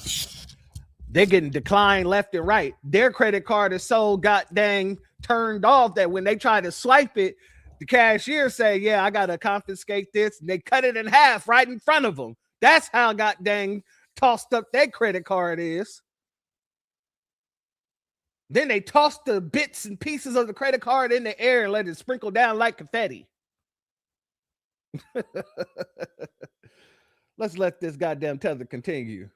That during Trump's first campaign as president, when he first ran for presidency, Trump, Biden, what's her name? Hillary Clinton, reparations was part of the conversation. Reparations had gotten so serious that it was part of the political debate for Black. And who got the reparations conversation to the political debate stage? Was it Ghana? No, it wasn't Ghana. Was it CARICOM? No, it wasn't CARICOM. Was it Brazil? No, it wasn't Brazil. It wasn't Brazil. Oh, that's right. It was foundational Black Americans. We put in the work. We was holding people accountable left and right. It was us that was calling out Kamala Harris for saying, I'm not going to do something that only benefits Black people. No. It was us that was calling out Barack Obama when he was talking about, well, that's not how America works. America works when we're all working together. After he just signed that Blue Lives Matter alert, giving billions to the police after they was unaliving us. 21 goddamn executive orders for the LGBTQ. That was us calling him out. I ain't see a tether in sight. As a matter of fact, I did see a tether in sight. You all were saying y'all would never get reparations. Nigga, y'all, that is a pipe dream. Or like your boy Roland Martin said, y'all dumbasses need to stop asking for reparations because that ain't never going to happen. You need a plebiscite. You need to go ahead and form a plebiscite. You need to make sure that you got you need Democrats to get behind it because Democrats don't get behind it. Then you ain't going to get no reparations because Republicans ain't going to do it.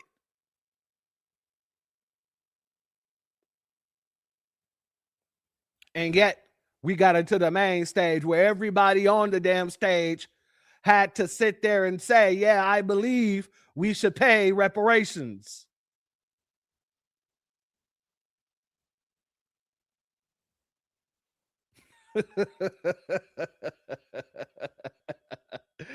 Oh, yeah, Rolanda sassy ass. You know what I'm saying? Rolanda Martina, yes.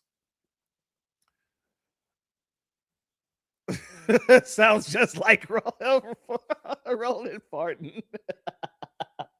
Shout out to the family, man. Let's get back into it. Black Americans. And then FBA came in. Tariq Nasheed, they picked a man who has been on TV multiple times saying he will do anything for money. Tariq Nasheed has been on, I think it's Maury, not Maury. He's been on, you know, these Maury type TV shows. He has been on a bunch of them. He has tried being a pimp. Literally, look this up. He has tried being a pimp. He has tried being. What was the correlation of even having to bring Tariq in? You were talking about how we got into the national stage, and Tariq was one of the people that was helping with that. We were all speaking up on this. So you went from talking about how we got into the national stage to now talking about Tariq and how he used to be a pimp. Like I said, you're grasping for straws. Tariq was not a pimp. If anything, Tariq was a Mac. And what he was doing, he put out a goddamn Mackin book to teach young brothers how to have some game. So damn what? So damn what? I've given the game to many young brothers. Does that make me a pimp? I've told many of young brothers, hey man, let me explain something to you. You got to have some self-worth about yourself, because if you don't have no self-worth about yourself, no female will ever have any love for you. So if you don't love yourself, how can she love you? She's going to look at you how you look at yourself. Does that make me a pimp? No. When I was telling the young brothers, hey, man, let me tell you something, man. Look, I know you like that girl, but if she ain't calling you back and you keep calling her and she ain't calling you, my brother, just leave her alone. Why? Because you're pursuing her in a way that she is not pursuing you. She might not be interested in you, and you're calling and calling and calling. And back in the day, we had a word for that. That was called a bugaboo. Hell, Destiny's Child made a song about it. Did that make me a pimp? No, that's just an elder brother giving the young generation some game so that they don't get caught up in the shenanigans and the chicanery of the things that's happening right now in the dating world. I talk to my son all the time about this. I let him know what's good for him and what isn't good for him, especially because my son called me all the time telling me about these girls. My son's a little, like I said, my father, he's Creole. He's mixed. He's Creole Blackfoot, but my grandmother is Creole. So she is ultra bright. She's a bright person. My dad, he's an ultra bright person. He is highly bright. He was born with blonde hair, blue eyes, and so was I, right? But it really is sandy red hair, blue eyes. My son was born with sandy red hair and green eyes. And my dad has green eyes till this day. My son is a high light skinned dude with the locks, and girls like him, and I'm like, okay, cool. But when he tells me about these girls, I got to give him some game so that he ain't being played. You dig what I'm saying? Like, there was a situation where he was paying for his girls lunch and stuff like that, and she told him that she would be at home. He wanted to surprise her with lunch. He goes to surprise her, and she ain't nowhere to be found. And now they get into this little situation. He calls me, and I'm like, son, you got to understand. You know what I mean? I would take that as a level of disrespect in a certain way. It's not that I would go off on her, but I would know that, you lied to me. I don't think I would trust her. And I don't think that I would ever do anything like that again, young man. You got to put in for people that put in for you. My son had to find out. He had to understand. And that's what you're supposed to do as a man. You're supposed to give the younger generation some game. So as men, they know how to deal with becoming a man. Because at the time, they're still boys who's trying to navigate their way through the dating world. So I don't find it to be anything wrong with the fact that Tariq put out a damn book trying to teach the game to some people. He also put out a book, Foundational Black American Race Baiter. No one speaks about that book. They love to jump back to the goddamn player manual that, Tariq wrote. But they never speak about Foundational Black American Race Baiter. They've never dissected that book. And that's the play. But let's see where this man's going with it. Exactly. Cut your losses at that point. Like I said, some people learn from experiences and some people learn from other people's experiences. And as elders, it's our job to give the game to the younger generation. And just like it is for the ladies to give the game to the younger ladies. And that's really the problem right now. Why you see the community in the way that it is, because people haven't been passing down that that information to the younger generation. You know, back in the day when I was coming up, the ladies would teach young girls how to be ladies, and the men would teach young boys how to be men. Exactly, my brother Black, are you? Each one teach one. That's our jobs. And that's why you have a lot of, I seen a video the other day that made me sick to my stomach. And it was talking about how women typically, girls nowadays don't know how to properly wash themselves and cater to their monthly issues. And the woman that was talking about it, she said, because your mother's never taught you these things. Your grandmother never sat you down and told you what to do with yourself. And that's a fact.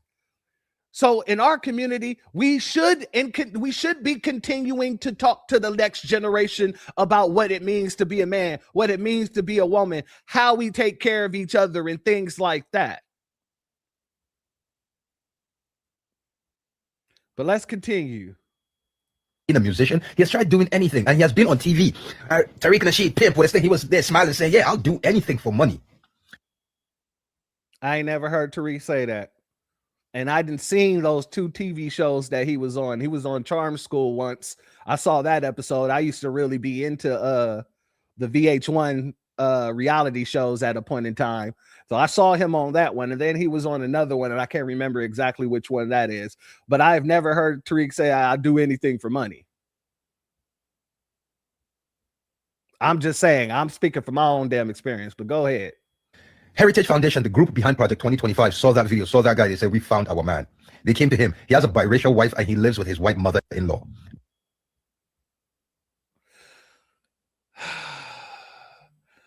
Prove it. Prove it.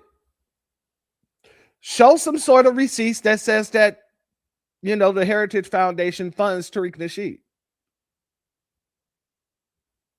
Otherwise, you're just tossing out anything trying to see what sticks. And who gives a damn about his wife? That's his wife. That's another thing I can't stand about you damn tethers. Y'all want to talk about a man's wife as if that's not disrespectful.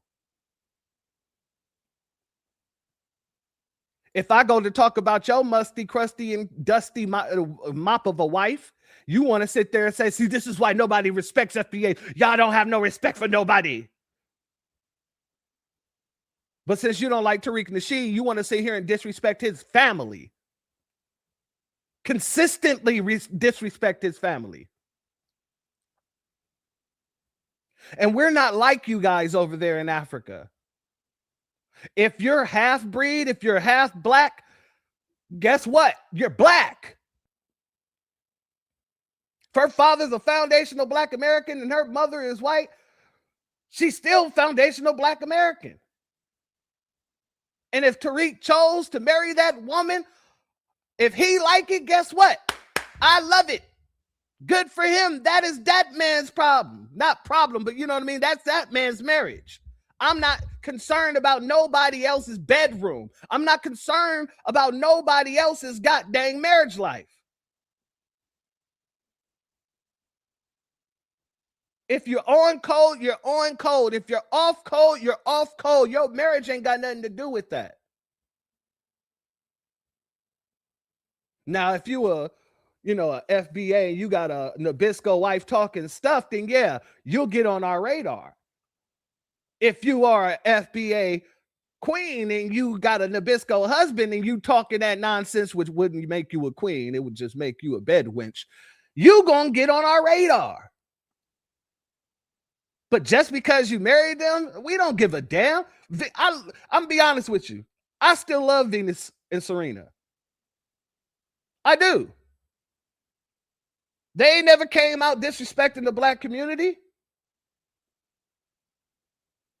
And they married white men. Do I care?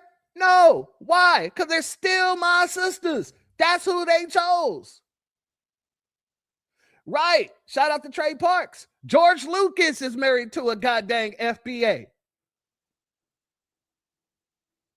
Do I care? No. As long as he ain't disrespecting us and she ain't disrespecting us, then god dang it, I don't give a damn. You tethers, y'all being so many, you being too deep involved in other people's business. And this is why people are turning away. This is why we delineate. They said to him, we want you to start a movement. We will pay you. We will give you talking points. He said, okay. And now here it is. Black people have talked. Y'all ain't getting no fucking. Wait, what? This tether was one of the ones in this video talking about getting a white woman, but yet he's talking about Tariq's wife? What the hell is going on? These people are way too unserious. Shout out, KS. Thank you for that information. Much love to you. Thank you for being here. Yeah, I did not know that. Pot meets kettle. At least Tariq's girl got FBA in her. That has double meanings, but we're going to leave that alone. Let's move forward. Reparations. FBA, if you're not already rich, you're fucked. Y'all ain't getting shit. And trust me, the reparations coming to Africa. Africans know it's not coming to us. It's going to our government. And by extension, it's going to the pockets. You hear that? So they're knowing this is what they expect. They expect for the reparations to come to them. He's saying, y'all fucked. If you ain't got money right now, if y'all not getting reparations right now, y'all never going to get it. It's going to Africa. This is what these people are doing. This is what the mops are doing. The tethers really think that they're going to get some actual reparations from us and the rest of the globe. Because contrary to popular belief, if America has to pay reparations to Africa, that's us paying reparations to Africa, and we ain't getting that. We're not doing that whatsoever.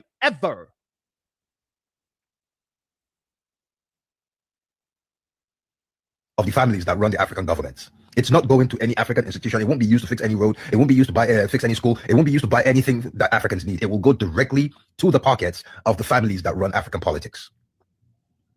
The only people that had a shot at actually getting this money. I'm not even going to talk about CARICOM, because CARICOM, they're twice as fucked up as Africa. I don't know. Caribbeans are on some other shit. So this dude is sitting here telling you exactly what I said. Africans didn't have no reparations claim.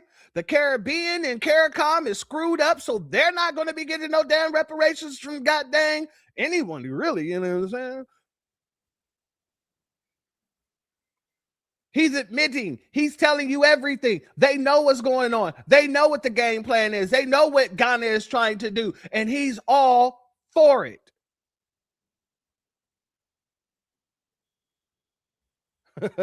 Miss D said, my son is married to a British Nabisco, but thank the Lord he didn't father any children. Hey, he still got time, Miss Nisha, you know what I mean? Hopefully, you know what I mean, he'll find him a nice little sister to go ahead and drop it off on, you know. Shout out to Miss Nisha for that. Oh, man, let's let him continue. Haiti, what do you think Haiti's going to do when they get their money? Haiti, they're selling passport to Dominicans. The only people that actually had a shot of receiving their actual cash in hand and doing something about it are the one people who have been convinced to not take anything. You let your hatred for Africans and your fucking superiority fuck you out of it. They used. What the hell are you talking about? The one people that was convinced not to ask for anything. First and foremost, we've continuously fought for our reparations. It has been the Africans and the Caribbeans that just want to be a good pet for massa. Oh, yes, sir, boss. I'll be a good old pet for massa as long as you go ahead. You give me some grain rice. You can drop it on my head, massa, and I won't even have to warm it up. I'm just going to eat it dry grain rice, massa, you know, and then I'm going to lift you over my head, massa, and I'm going to walk around with you on top of the goddamn city. I'm going to put you on the throne. I'm going to walk you around. We're going to go, oh, yo, la bula pataya to the white man. I just got to fight. That's been y'all. I tell you, these people try to revise history on a daily basis. A fucking pimp.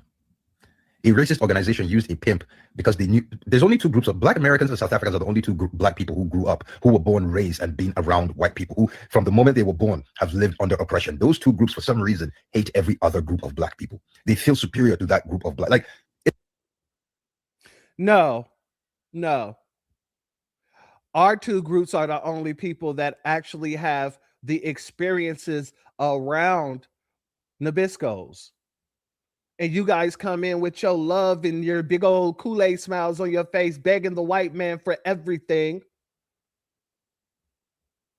I've played several clips on this broadcast several times over of Africans walking beside white people talking about, you can come to help us. It is the white man that has built everything in the world. It is the white man that did everything for us. So we need your help. We need you to come to Africa and help out Africa. So what the hell is this dude talking about?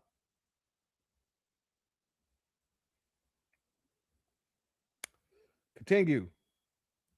Shout out to Big Hair in the building. Much love to you. And thank you for being here. It's weird. And you really let your hatred and your superiority fuck you out of your own reparations. Y'all gonna see you will hate me all you want. You will say what you want to say in the comments, but you will one day, after 10 years, you'll come back to this video and realize I didn't say anything wrong. No, we won't. And I'll be damned if I listen to a fleeing ass tether try to tell me that he's going to be correct when he couldn't be correct back in his homeland. You're wrong everywhere you go because you couldn't be right in your own damn homeland. Shout out to Black Spider. More scammers and scamming. Absolutely, my sister. Abso-damn-lutely. Y'all going to be colonized by the Chinese in 10 years. In 10 years. Less than 10 years. Now, let's get over here to this last tether here. And I really wanted to get over to this tether because this tether here says some interesting things. Very interesting to say the least. Let's go here, family. UN. And I don't know what was in the full docket, but Ghana's reparations resolution that they presented to the UN. And I don't know what was in the full docket, but we would end up paying reparations to Africa. You know, sometimes I feel like I'm not being fair to the FBA native Indian community. So I try to like understand them, you know, put myself in their shoes sometimes, you know. But this is some bullshit. Now, I didn't know this could be controversial. Obviously, I know this is not all African Americans here. It's just these FBA people that have a problem with this, which is crazy. Like the fact that America, Israel, and Argentina voted against it should tell you guys something. Come on. Like I said, didn't I say that's their talking point? This is what they keep on pushing. I don't know what Democratic bootlick sent out the kite, but that's what they put on the kite. That's exactly what they put on the kite. We need you to say these words verbatim. Put your hatred for Africans aside for 1 second. I don't even like most Africans as well. I'm just like you. Yeah. But come on. Like she said, she didn't even read like what was in the resolution. She didn't read it. She has nothing, but she's just lying to her audience and they will take it. Like, Africans don't want your money. This is not about money. Yeah, this is about humanization. What do you mean Africans don't want our money? We just listened to the last tether talking about they're trying to get the money to go to their heads of states. Africa don't want our money, but yet they opened up the doors in order to try to get us to go back over there, or excuse me, to go over there in order to bring our damn money into their economy.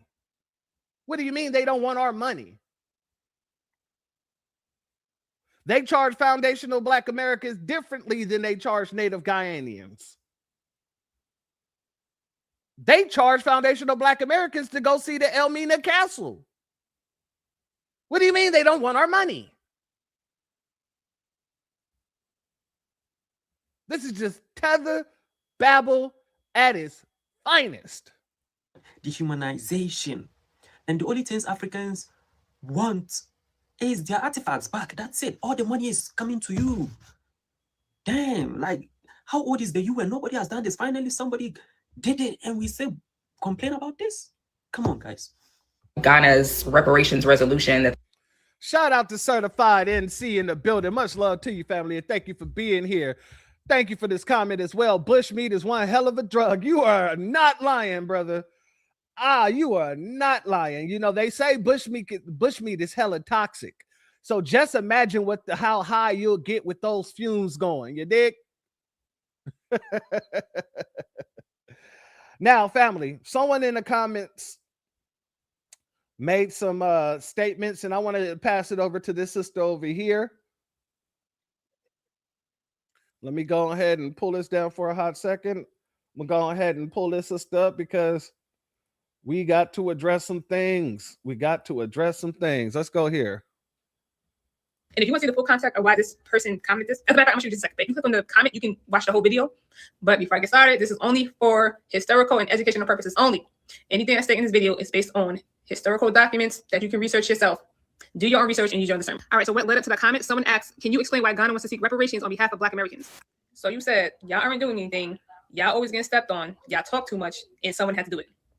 And that right there tells me you don't know our history, you don't know what we've been through, and you don't know what we've been fighting for centuries. Black Americans, FBA, Solon, American Indians, whichever title, because I know. But anyway, have been fighting for reparations since 1865. We filed petitions, we organized marches, we sued corporations, institutions, governments. We bled for this because this is our land. But every time we got close, they shut us down. Jim Crow, redlining, mass incarcerations, the destruction of Black Wall Street, the assassination of our leaders, the destruction of our towns, literally burned down entire towns. The erasure of our indigenous history. They built new laws to try to keep us down, block every path till this day to make sure we couldn't get what was owed to us. So before you get up here and say Black Americans aren't doing anything, we've been putting in the work for centuries. We've been fighting for centuries. The problem is, though, they made sure that we couldn't win. So for someone else to try to step in and take credit for the fight we've been fighting all along, that's not solidarity. That's scamming, to be quite frank. So for Ghana to use our suffering to fund their agendas, because mind you, they're seeking reparations for Africa, for the continent, for their leaders, for their governments. So assuming that our ancestors were taken from Africa and that we still belong to Africa, assuming that gives them the right to seek reparations on behalf of my ancestors, those same ancestors that built America from the ground up, we're the descendants that still living with the consequences today of what this country did to Black Americans, our Black indigenous ancestors. But y'all want the reparations to go to Africa? Because Ghana's whole argument is that their continent was also a victim of the transatlantic slave trade narrative. Now you can pause the passage and read through. Here's the other part. So yeah, we're against another continent trying to claim what's rightfully ours. And now I do agree with them trying to make slavery a crime against humanity. I get that. However, the African Union doesn't speak for us. Because if that was the case, if all Black Americans so-called was taken from Africa, why y'all didn't come looking for us?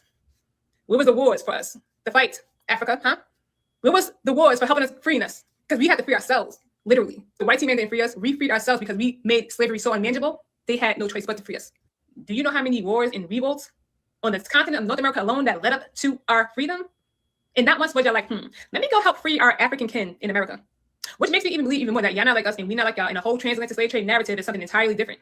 So many wars and revolts and rebellions on this continent, but no wars and rebellions or revolts in the continent of Africa leading up to the transatlantic slave trade, right?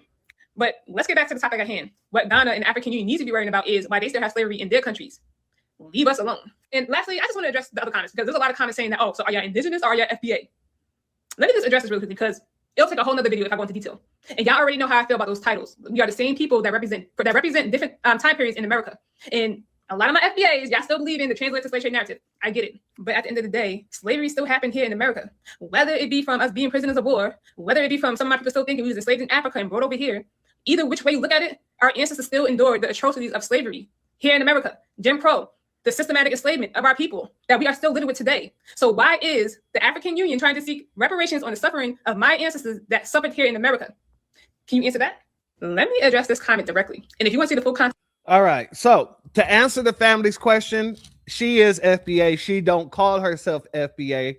She calls herself an American Indian, but she does rock with FBA. She tried to bridge the gap.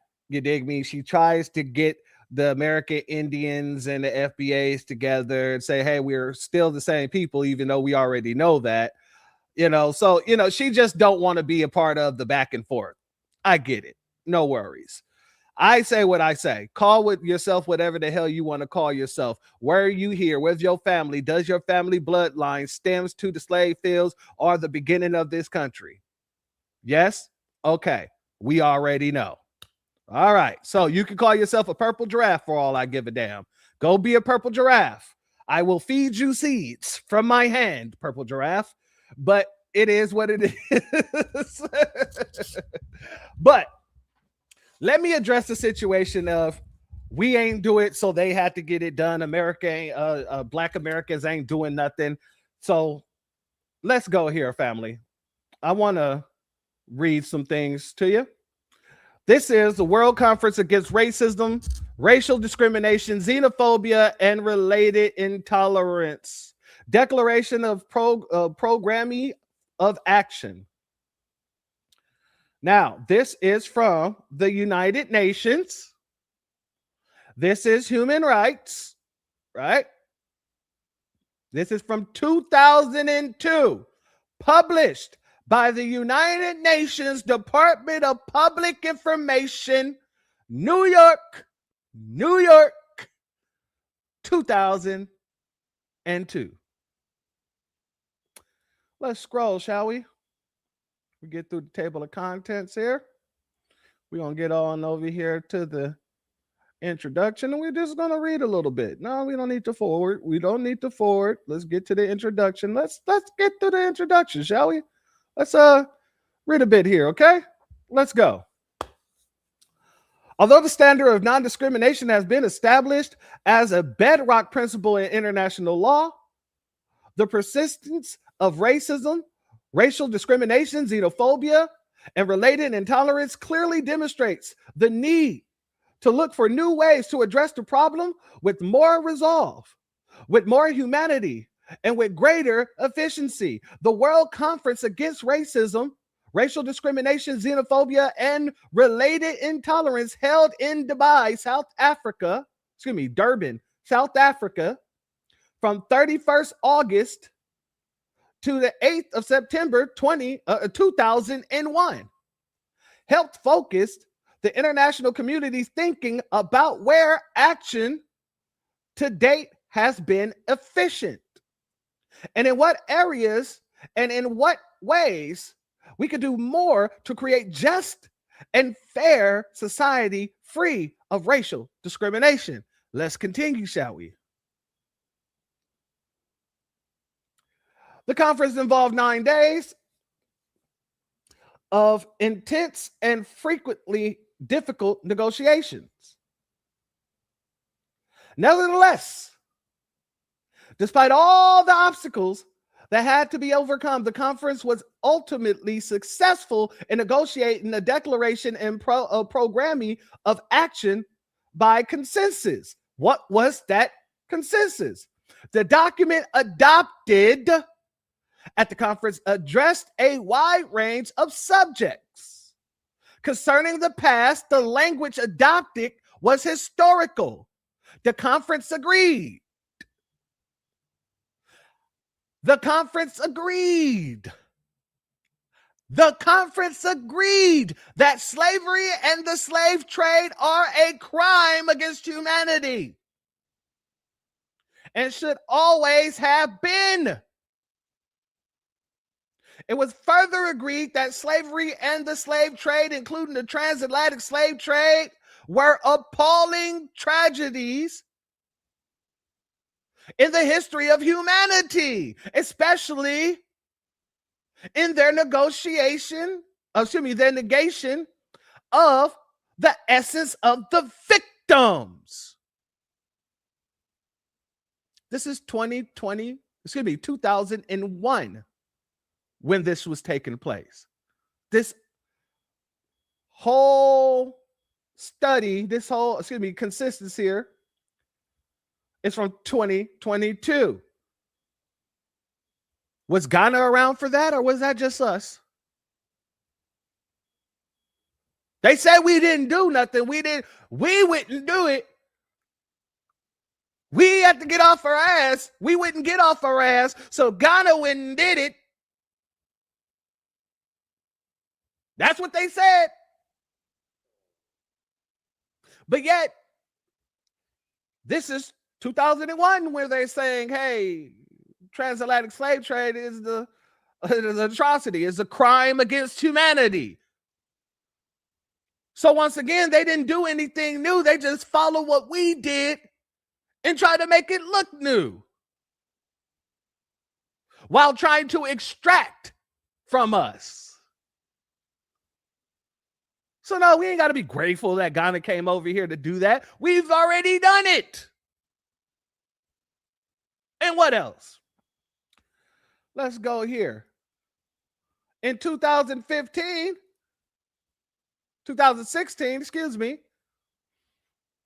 PBS reported UN panel says that the U.S. owes reparations to African Americans.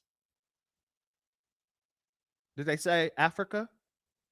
Did they say Ghana? Did they say, the Caribbean? No. The UN already came over here and said that the U.S. owes reparations to us. So all this nonsense that you guys are talking about where you're saying that, hey, y'all should be grateful that Ghana went and did it because y'all didn't do it and y'all not getting it done. Somebody had to do it. We already did it. And we did it in a doper manner than Ghana did. We didn't have to go over and use anybody else's history but our own.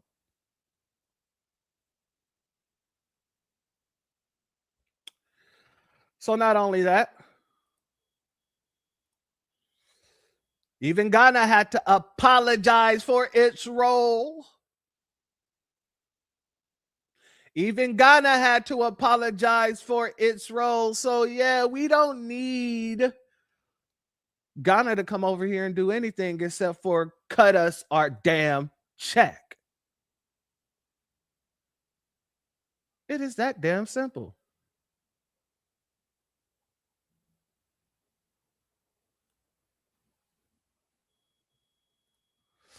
Shout out to Mental OG in the building. Much love to you and thank you for being here. Can you read the press release on the signing of the Security and Defense Partnership and hand over the EPF military equipment? Yeah, I'm going to go over that on a later date because, yeah, I want to really get into what they're going to be getting out of that partnership.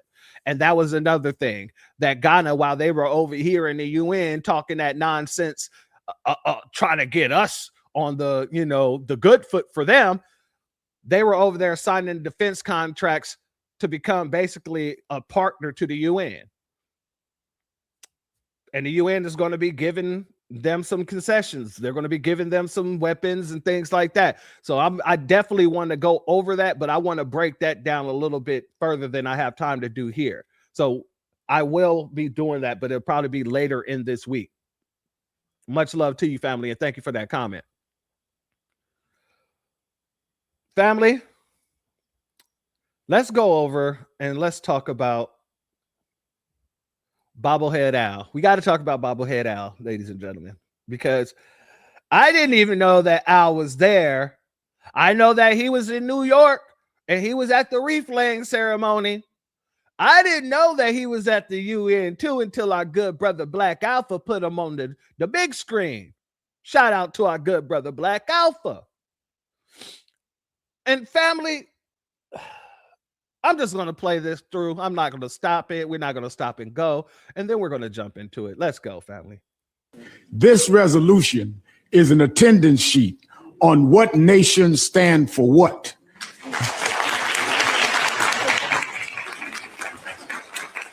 This is not a new call. I come out of the Martin Luther King School of Thought, but Malcolm X said we may have to go to the UN. One of his main disciples, Dr. James Smalls, is with us.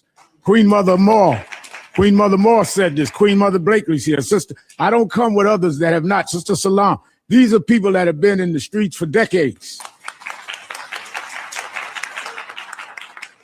And Senator Stacey Sanders, all of us, but many of them preceding me.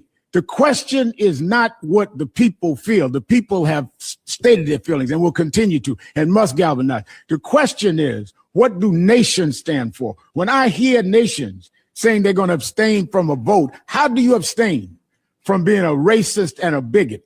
How do you abstain from paying your debt to people that you worked for centuries and never paid? How do you abstain from the guilt and the blood that's on your hands while you deposit money in banks that your forefathers didn't earn and our forefathers worked and never got paid.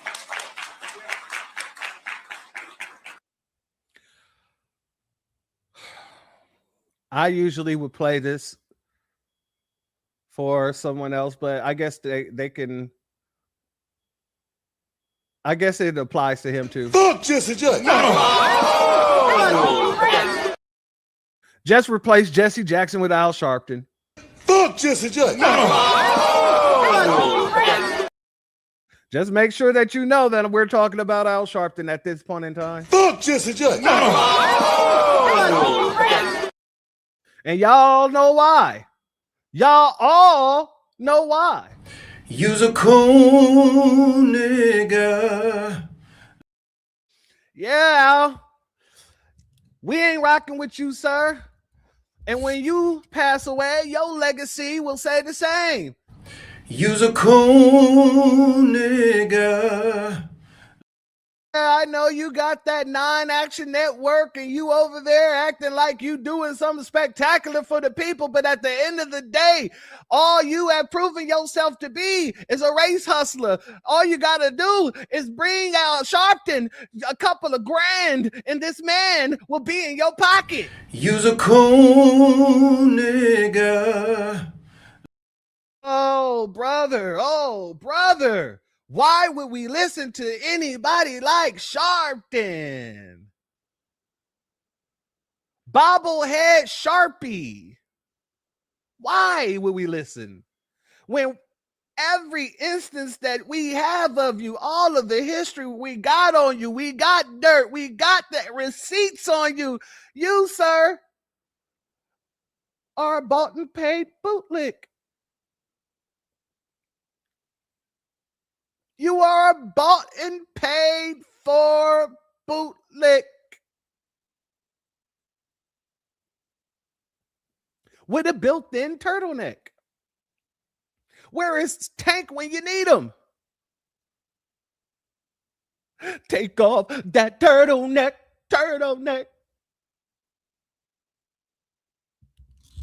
You're going to suffocate in that turtleneck.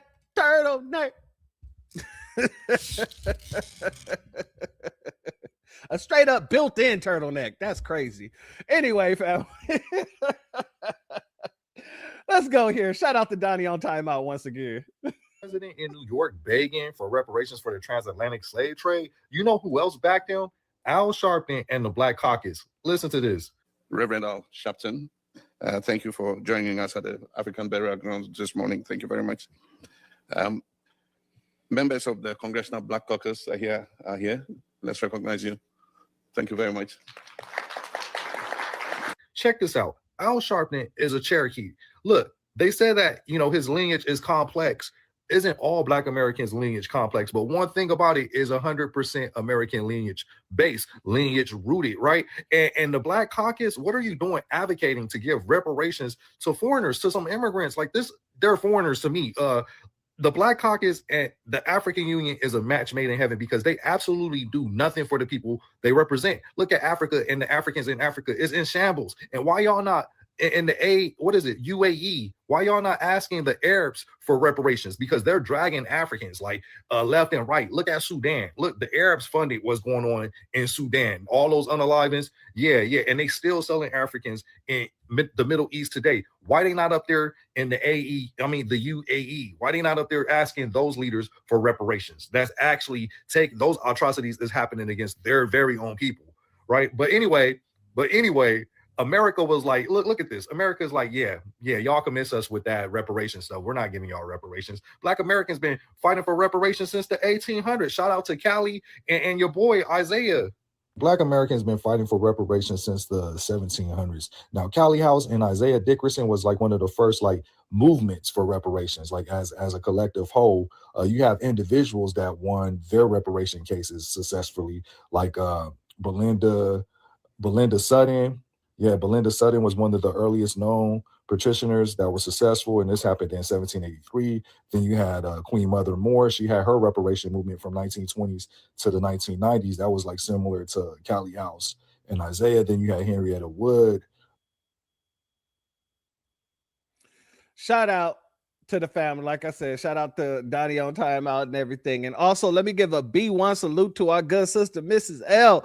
Thank you for your Cash App donation, my sister Queen. Your donation is blessed tenfold, and I appreciate your contribution as always, as well as our good brother, the Big Black God. Much love to you, my good brother, and thank you for your Cash App donation. Your donation is blessed tenfold, and I appreciate your contribution as always. On the road, but listening. Shout out to you, good brother. Drive safe.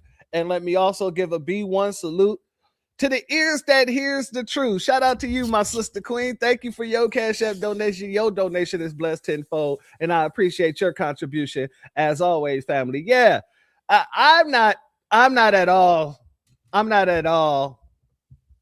going to be moved by the words of somebody who is quite literally has been proven to be an informant.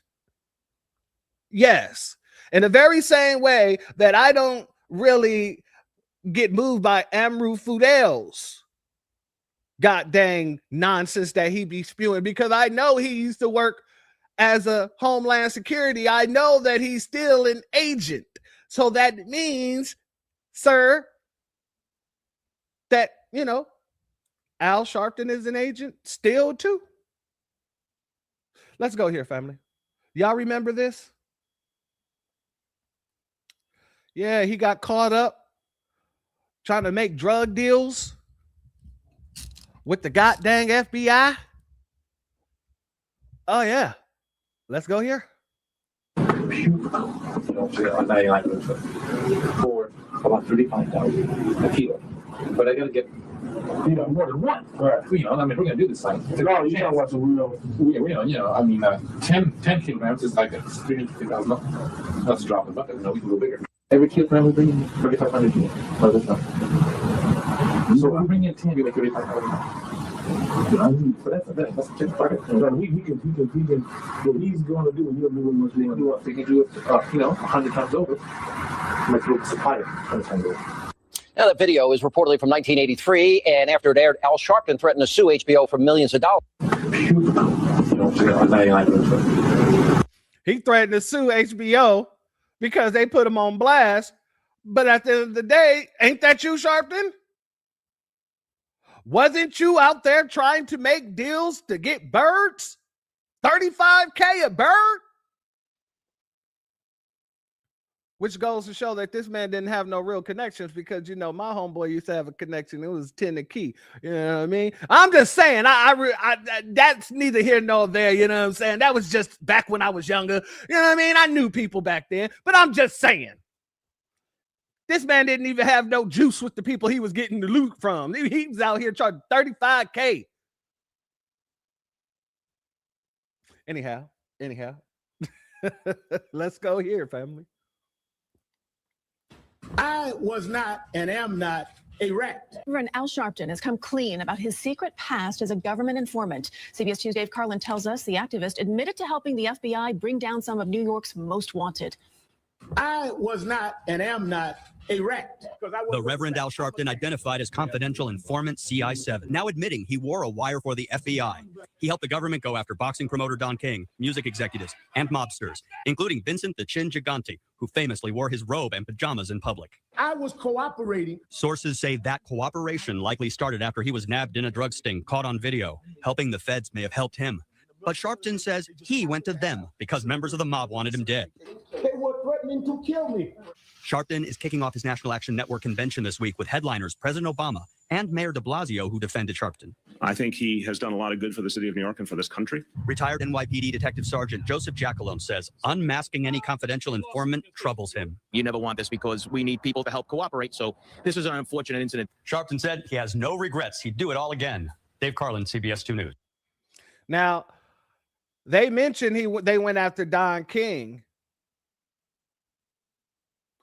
He participated in them going after Don King. Hell, he also tried to convince Assata Shakur to come back to America to make a deal so that the FBI can, bum rush her. This is the man Al Sharpton is. A straight up rat.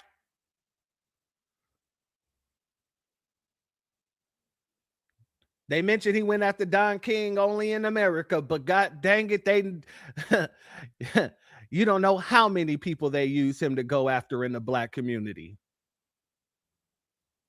While he's running around here talking about he is student of Martin Luther King.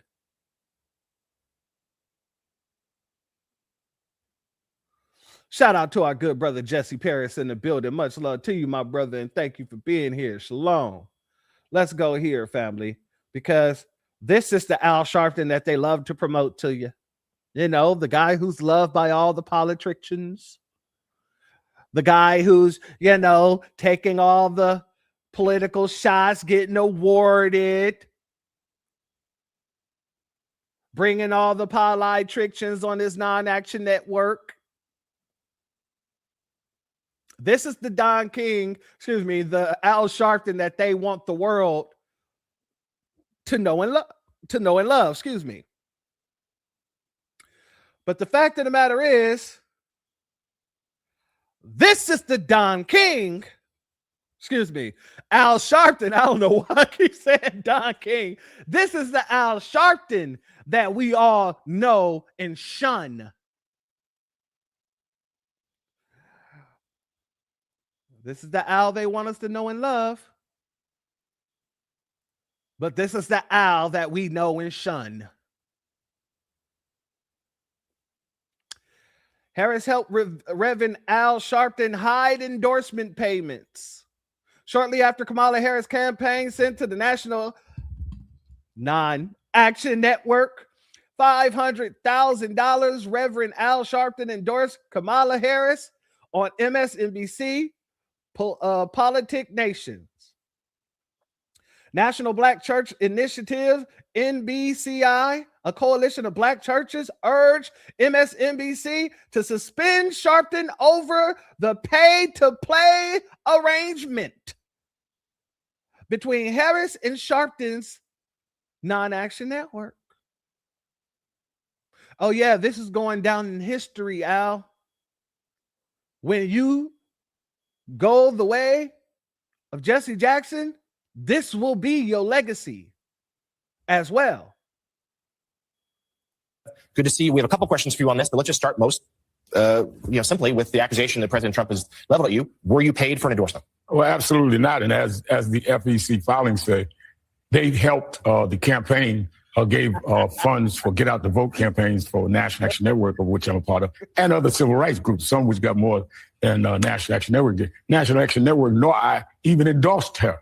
What is interesting about this, though, is that the fact that this is as you accurately reported, second or third time, lawyers for National Action Network was looking at, can we sue him for defamation? Because he had knowledge this time that there was no endorsement and that I didn't get any money. This went to the nonprofit that I'm connected to. But let's look at the larger picture here. Donald Trump is in very serious problems around this whole question of Epstein. So last week, he was trying to flood the zone to take any pressure off of him and try to put his MAGA base back together again. The fact is, he started by saying he's going to fire the Fed chief. That didn't work. Then he went on to something about tariffs. That didn't work. Then he decided to do what he started his political career on, start race baiting. Which was, he started with birtherism, that Obama wasn't born here. Then he went and released the files now last week of Martin Luther King Jr., some of which are very questionable, and the family was opposed to him doing it. That didn't work. The next day he goes after Barack Obama, saying he ought to be prosecuted. That didn't work. Then he tried something else. Then over the weekend, Kamala Harris, Oprah Winfrey, Beyonce, Al Sharpton. The race card, the thread here is race. And that's what he's trying to do. They're swapping money. They're doing things like Obama was holding back with Russia. It's all about trying to get past Epstein. We have shown in National Action Network and other groups what we did and didn't do in the campaign. Even when I spoke at the convention, I said we don't endorse candidates. We have come with our files. Release the Epstein files, Mr. Trump. Do what we did or be quiet. Yeah, you're certainly. Y'all was in here going to hell off on this show. I said he out there snitching again. You can't stop a snitch from snitching. What was that? Y'all remember the Nutty Professor with Dave Chappelle was on stage as Reggie, and he says women be shopping. Women be shopping. You can't stop a woman from shopping. We can replace that whole joke. Snitches be snitching. Snitches be snitching. Good Lord, you can't stop a snitch from snitching.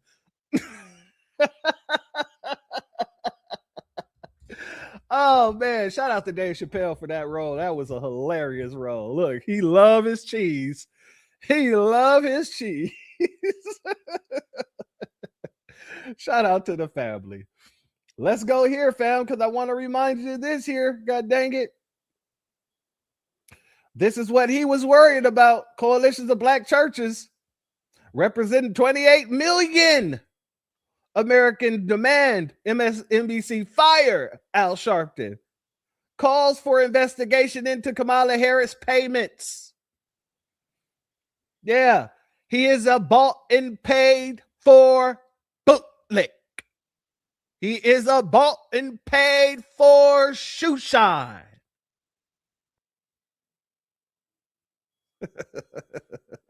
Shout out to New Yas Queen in the building. Much love to you, my sister Queen. Thank you for being here.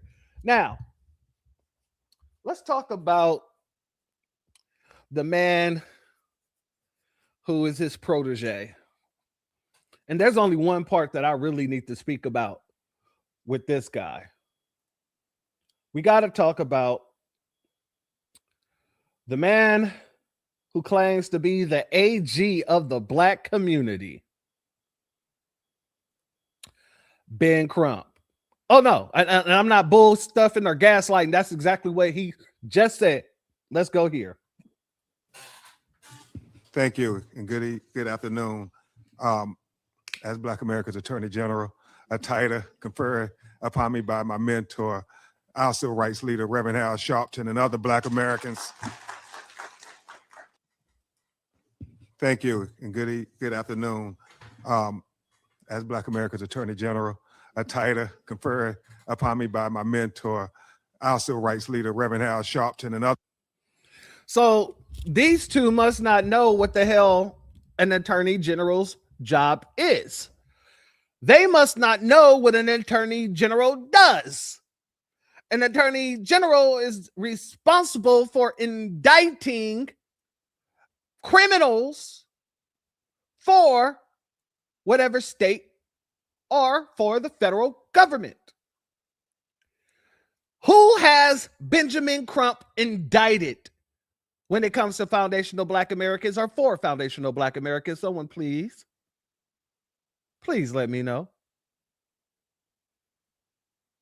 Every damn case that Benjamin Crump has been a part of has either settled or he lost. That doesn't seem like indictments to me. When it's time to hold these race soldiers accountable, Benjamin Crump is just there trying to get a check. Yeah, I guess Al Sharpton is his mentor because, like our sister said, he's another ambulance chaser, and that's what Al Sharpton was, and he's also a race hustler. That's what Al Sharpton is. So, you know, I guess he is a goddamn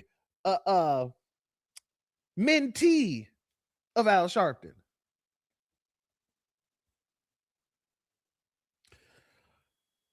Family, this man should never be taken seriously.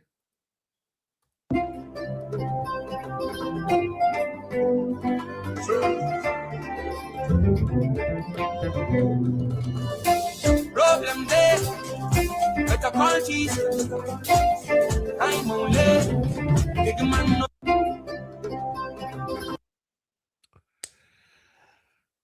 Need I say more? Need I say more? You see, it's real funny that these Democrat shills are so on board with reparations all of a sudden, but as our good brother Black Alpha reminded me of on his last stream, the Democrats does not actively support reparations. This came out of the Democratic Party. They made sure to put this out because foundational Black Americans was making sure people knew if there was no tangibles, there would be no vote. And they kept losing. So the Democratic Party had to put this statement out. And it said Democrats does not actively support reparations. However, when you really dig into situations such as the next thing we're about to get into, you clearly see that they don't have a problem supporting reparations. They just have a problem supporting reparations for foundational Black Americans. Let's get into it. Let's go here. Representative. How do you say that woman's name? Jayapal. Representative Jayapal has some things to say. Then we also need offensive actions around prosecutions. We need real accountability because at the end of the day, the people that have been inflicting this harm need to be prosecuted. They need to be brought before us and they need to be held account for the trauma that they have created. And we are going to have some form of reparation. And we are going to have some form of reparation created. They need to be, and we are going to have some form of reparation. Then we also need offensive actions. Then we also need offensive. We're going to have, and we are going to have some form of reparation. And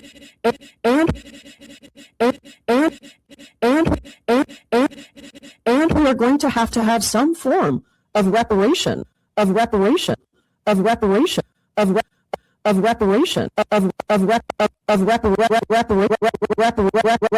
Reparation.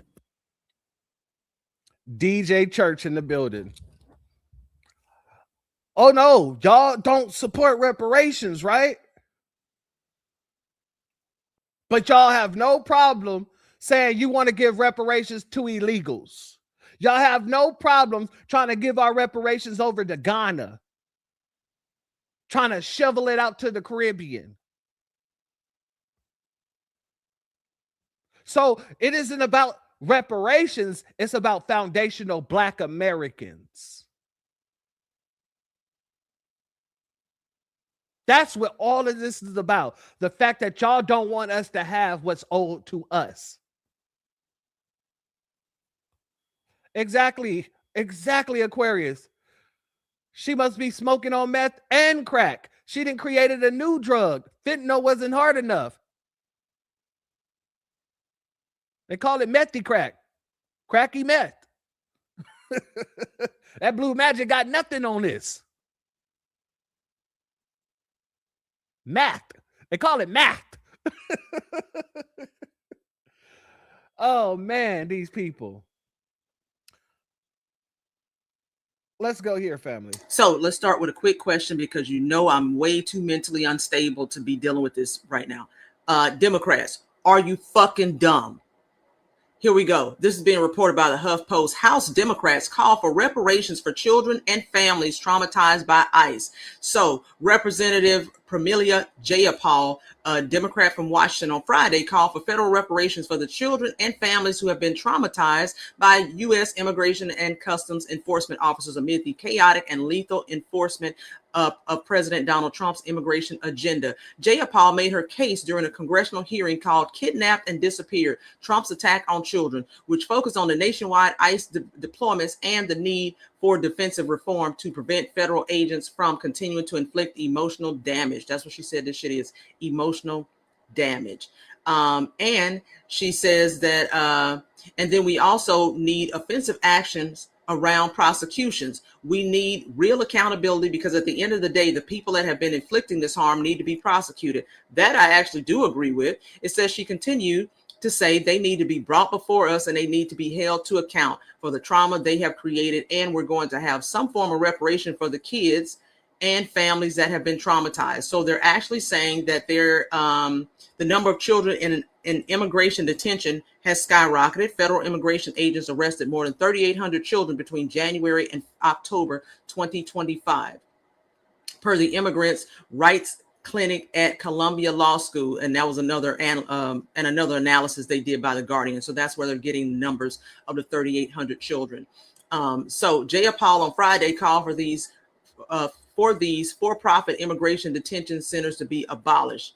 And, you know, and I agree with that to a certain extent, but she is absolutely batshit crazy when we have Black people in this country who have not been awarded or given, I'm gonna say, any kind of reparations. And we just saw the vote from all of the countries that happened overseas, and the United States was one of the countries that said no, slavery should not be categorized as one of the worst atrocities in history, and that no, you know, African Americans or those of African American descent should not be given reparations. So let's just.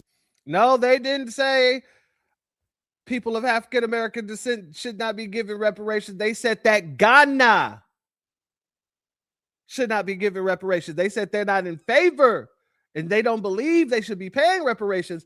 They did say that, but they didn't specifically say Black Americans, descendants of Africans. They said Ghana. Ghana seems to think that they would be the beneficiary, is what he said. And let me touch on something else that this woman just said. She said that she agrees that the ICE centers, the private ICE centers, should be abolished. Let me touch on that. No, they should not be. If you guys don't have a problem with private prisons, then you shouldn't have a problem with private detention centers for ICE. If it's good for us, it's great for them. That's the situation. Y'all not about to sit here and say, oh, private detention centers should be abolished because they're just so barbaric. What about goddamn private prisons then?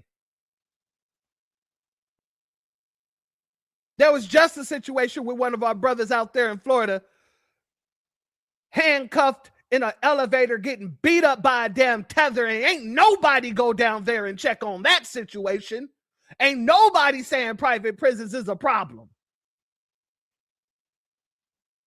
But you want to tell us that, oh, these private detention centers should be abolished. You better get the hell up out of here smoking on crack. Hardcore crack. Crack is whack. Didn't you listen when our goddamn Queen sister, Whitney Houston, said? She was trying to warn you. Crack is whack. Here you guys are running around here acting like a bunch of straight up crackheads. Shalom to Hula Gang in the building. Much love to you, family, as well as y'all rules in the building. Much love to you, and thank you both for being here, family, as well as Bernie Parker in the building and T. Will Bourne in the building. Much love to all of you, first-class citizen. Much love to you, and thank you all for being here. God dang it, I'm going to speed her up because, God dang it, go over a really quick list here just to remind everybody who the United States did pay reparations to. So my screenshot is over here, so I'm gonna be looking over here. Here we go. So 1971, the U.S. paid $1 with $1 billion plus 44 million acres of land to Alaska. You know what? We don't even need to continue. I was just trying to actually get that first part out. But family, these folks are over here telling us they don't support reparations while they are quite literally going out and trying to claim reparations or trying to push reparations for other groups, even people who aren't even supposed to be in this damn country to begin with. A bunch of damn illegals they're trying to give reparations to.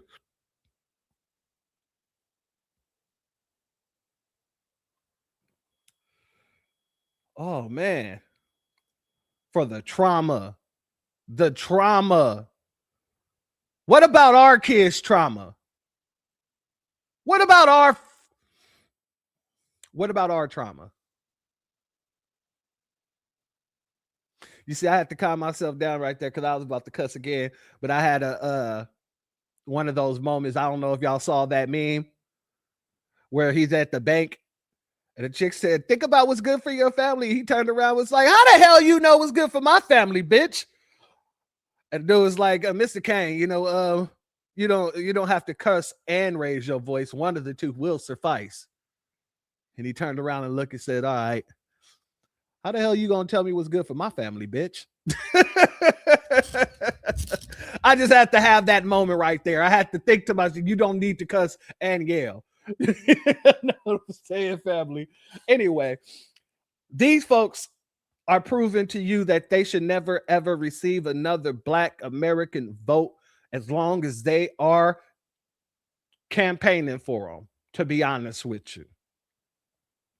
That's why I said, and the title is what the title is. Our lineage and our reparations is ours to protect, because nobody else is protecting it. Nobody else is trying to make sure that we are the protected group that we're supposed to be, the protected class, excuse me, not group, but the protective class that we're supposed to be.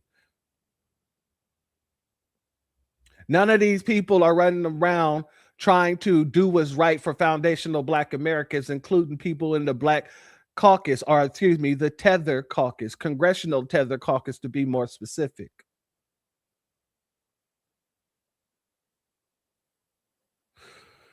It ain't going to be any other Democrats to do it, family. Shout out to Ya Rules. Look at the head on that woman. Wow. Oh, you talk about the head on this one? Oh, well, if you don't like the head on that woman, you ain't going to like the head on this one.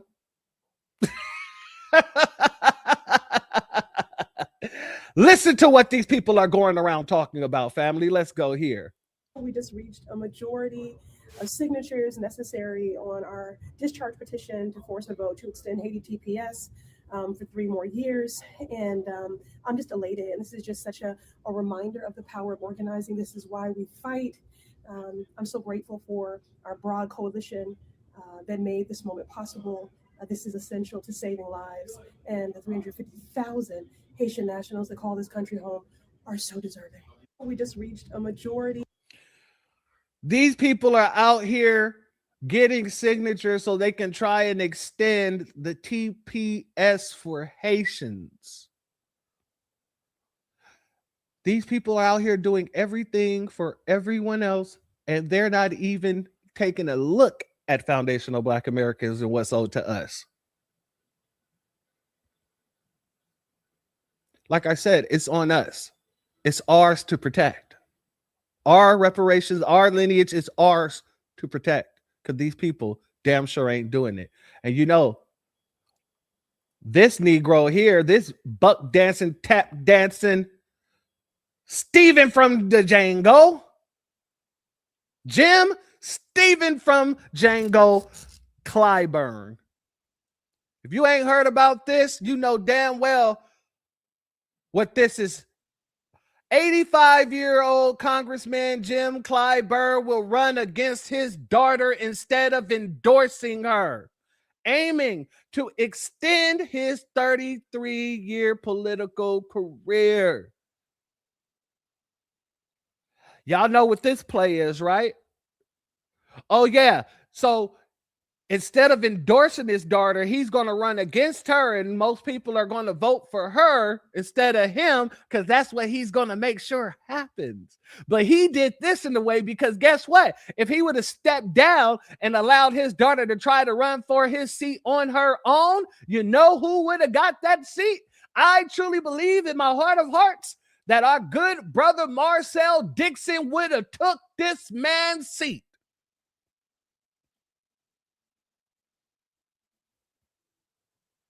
That is my humble,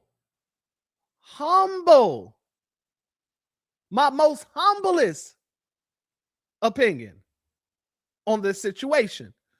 Our good brother Marcel Dixon would have taken that seat. His daughter wouldn't have been able to see it.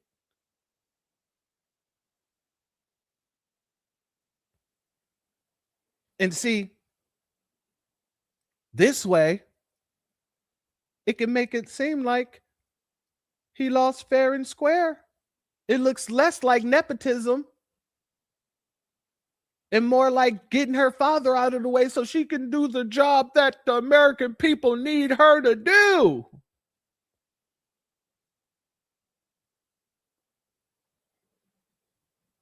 But do you think that she's going to actually work for us, or you think she's going to be more of the same of her ignorant bastard ass daddy?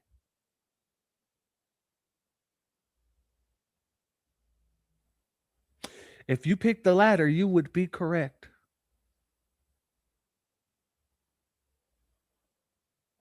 Shout out to Boulevard in the building. Much love to you, family, and thank you for being here. Yeah, family, it's only us.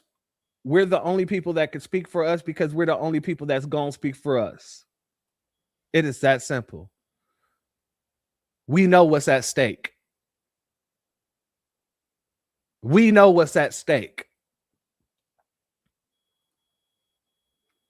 Now, I got to give another B1 salute to my good brother, Black Alpha, because he played this on his broadcast the other night. And when I saw this clip, I hit him in a DM. I said, good brother, I need you to send me this clip. And y'all already know what the good brother said. He said, certified B1 salute. I got you, my brother. So we got to talk about this Nabisco here. Yeah. Out here looking like Earthquake. Yeah. I'm talking about the wrestler, not the comedian. Yeah. Looking like Vader's son. Yeah. We got to talk about this. We got to get into this, family, because these Nabiscos are now trying to chime in on what reparations should be because they know that is coming. The very same reason why Ghana came over here trying to siphon our reparations, because they know it's coming. Yeah, they know it's coming. So now the Nabisco's trying to get in front of it with the same old talking points. The same old talking points. These Nabisco's tried to work with Marcus Garvey to get us sent to Africa, and it did not work. And then every time they got mad at Black Americans, they say, go back to Africa. And we say, go back to Europe. Go back to the caves of the Caucus. Go back to wherever the hell you came from because you are not natural to this land. So they stopped saying it. We stopped hearing it for a while. And now here we are again, them saying the exact same thing that they were saying, god dang, 10, 20 years ago. And he's trying to make it seem like he just got the best interests of Black Americans at heart, don't you know? Not the Undertaker, the pudgy taker. That's what that man looks like. That man looks like Kane after he gained weight. Don't play with me. Let's get into it. God dang. Kevin Owens looking ass dude. Anyway, hey, yeah, the big show. It's the big show. Andre the Giant's nephew. You know what I mean? Let's get into it. I'm Theodore Fletcher, and I believe Black Americans that have lineage to the Atlantic slave trade deserve reparations. I believe that these men and women that have been in our country for quite some time deserve to have the opportunity to return to their homeland that they were taken from and sold from slaves from Africa to slaves to America. Ultimately, we should pay for at least a plane ticket back to any country that will allow a fast track citizenship for these Black Americans. Additionally, I believe that a settlement grant given to these Black Americans to start anew in a new country and to cut ties with citizenship in the United States is justifiable. Any person deserves to have the opportunity to return home after slavery. We're keeping them captive in this country in a non-homogenous state where they have been experiencing systematic racism that seems to be never ending. I don't believe it's possible for us to ever coherently get along with each other without issues. It's been a long time since slavery has ended. It's been a long time since segregation has ended. And it's time that we try different options. I think that both the Black community and the white community, and even other communities, can agree that multiculturalism is not the best option for us. I believe that many Black Americans, especially those that have family that fought in the Civil War, deserve something. They are Americans. Even if there is prejudice against them from a systematic level, they deserve to have the opportunity to go home, to not live as a minority in a country that does not treat them fairly. I believe that $15,000 to $30,000 in a lump sum and a plane ticket for everyone in their family, for those that choose to go at any point in time, is good. It's better than nothing. It's better than what they're going to ever get proposed anywhere else. Ultimately, if we have, 13% of the population, so 40 million Black Americans that move to countries in Africa with $15,000 to $30,000, that economy would bloom immediately. It would look amazing. They would hold a lot of power in Africa, and they have the ability to have self-sustainment and self-representation that they will never get in a Western civilization. Ultimately, I see this just as a realistic reparation. It really is. It will help everyone involved, and it will allow many Black Americans to get in touch with their African culture and civilization. Anyone who is a Black American should be proud for the opportunity to go back to their roots in Africa and to be an African continentalist.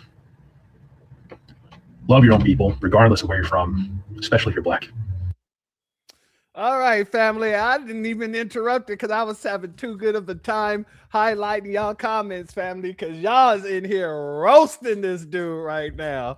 This I can smell him through the screen. Oh man. Let me ask you something, Nabisco, man.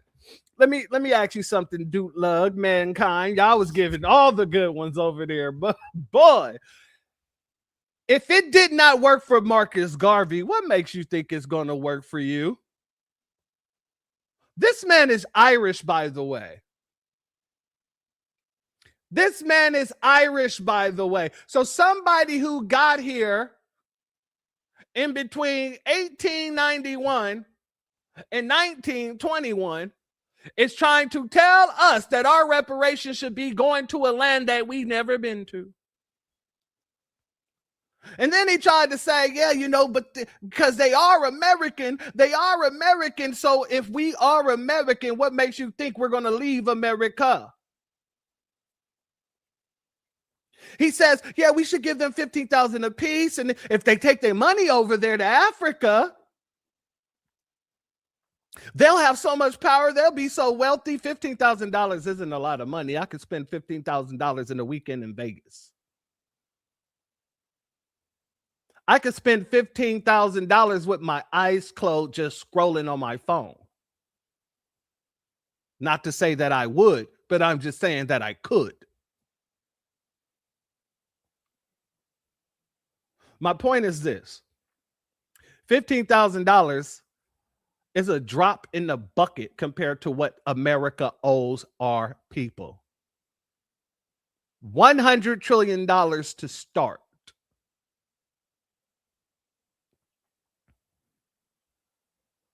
Now, if people want to freely leave, that's on them. But that ain't no damn reparation. That's just them immigrating somewhere else. And if they would like to get paid to immigrate somewhere else, let them do so. However, foundational Black Americans ain't going nowhere because this is our land. And if you're saying race relations isn't working here, you're more than free to jump your ass back on the boat and head back over to Ireland, don't you know?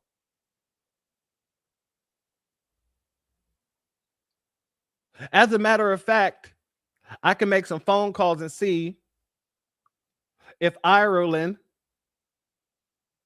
has been missing their Michelin man, because I'm pretty sure Ireland needs their Michelin man.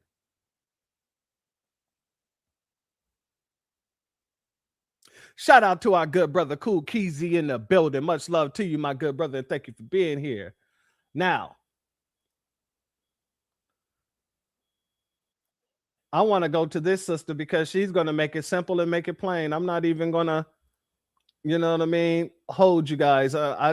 This is what it is. This is the energy that we're coming with. And if people don't like it, they can suck a goose egg. It is that simple. It is that plain. Let's go here, family. I don't give a fuck how broke the U.S. is. Bitch, I want my money. Bitch, y'all owe my granddaddy daddy 40 acres of mule, bitch. I don't give a fuck where you get the money from. You better cough it up. Y'all got money to go bomb little kids and little girl schools and shit. And yeah, I don't give a fuck how broke the U.S. is. Bitch, I want my money. It is that simple. You know what? I'll play it again. Money. Bitch, y'all owe my granddaddy daddy 40 acres of a mule, bitch. I don't give a fuck where you get the money from. You better cough it up. Y'all got money to go bomb little kids and little girl schools and shit. And yeah, I don't give a fuck how broke the U.S. is. Bitch, I want my money. Bitch, y'all owe my granddaddy daddy 40 acres of a mule, bitch. I don't give a fuck where you get the money from. You better cough it up. Y'all got money to go bomb little kids, little girl schools and shit. And yeah. Shout out to that sister. So simple, so plain, and right to the point. She just put it right on the table. You know, you can go ahead and eat from the plate in which you desire, but guess what? The plate's on the table right there. Shout out to our good brother, Master Musa, in the building. Much love to you, my good brother. Now, family, let's get into this part here. Ghana not only came over here and tried to steal our reparations and, you know, got called out and everything else, but they're planning something for 2026 that, you know, belongs to us. Oh yeah, family, let's go here. Ghana is having a Juneteenth return to the motherland celebration. A Juneteenth return to the motherland celebration.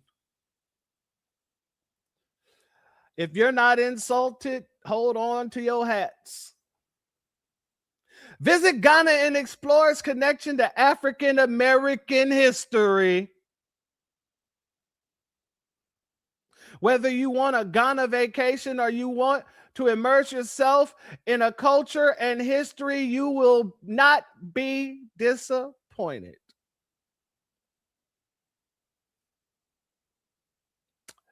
We know all the best places to visit in Ghana, so we will make your trip to Ghana an amazing travel experience. Date: June 18th to June 27th, 2026. 9 nights and 10 days. Don't like the tour date? Click here to customize your tour and set your own date.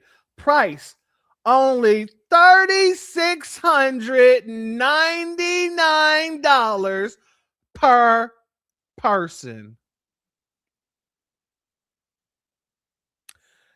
I don't know, family. Are any of you going to be going to Ghana for Juneteenth? Did Ghana entice you to come and learn about the Ghanaian connection to African American history? Hell no. No, we're not. Okay, all right. But do you know who will be there? Do you know who will be there? My brother Master Musa would call this man a meatball. Let's go here. Your boy. Hold up. 19 Keys is going to be there. We're going to get, yeah, exactly. There you go, Hula Gang. Shout out to you. Your boy 19 Keys is going to be there. The meatball himself. The meatiest of the meatballs. Pause. I got to pause on that. Hold on. I got to pause on that. That was crazy. For sure. I don't even know what to say. Let's get into this dude here. Now, when I first came across 19 Keys, I'm from California. 19 Keys is from Oakland. When I came across 19 Keys, he was kicking it with the Pill brothers, the red pill and blue pill. You know what I mean? This is back in my Pan-African days. And he was selling and pushing water with flakes of gold in it.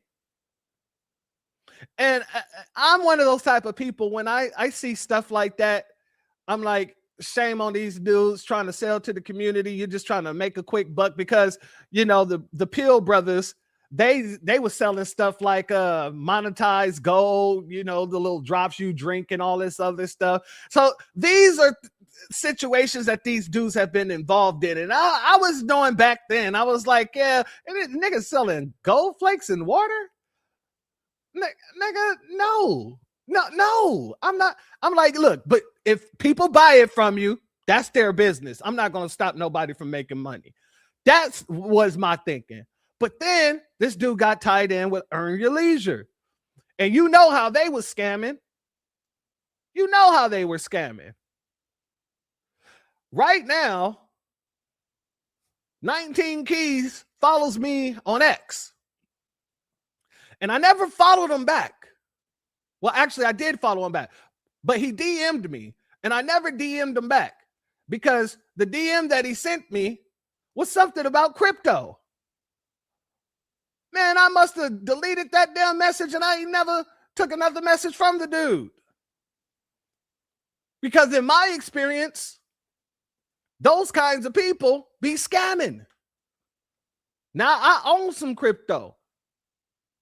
I have some very good friends that, gave me, put me on to some crypto. It was like, hey, you might want to check into this one, but if you don't, understandable, but I'm just giving you an opportunity because this is what I'm about to go get. I'm like, all right, cool. So I looked into it. I own some SHIB, I know some Shiba Inu. I own some Ethereum. I own a little bit of Bitcoin, So when people come to me, or they send me those messages with the Bitcoin thing, I automatically think scam.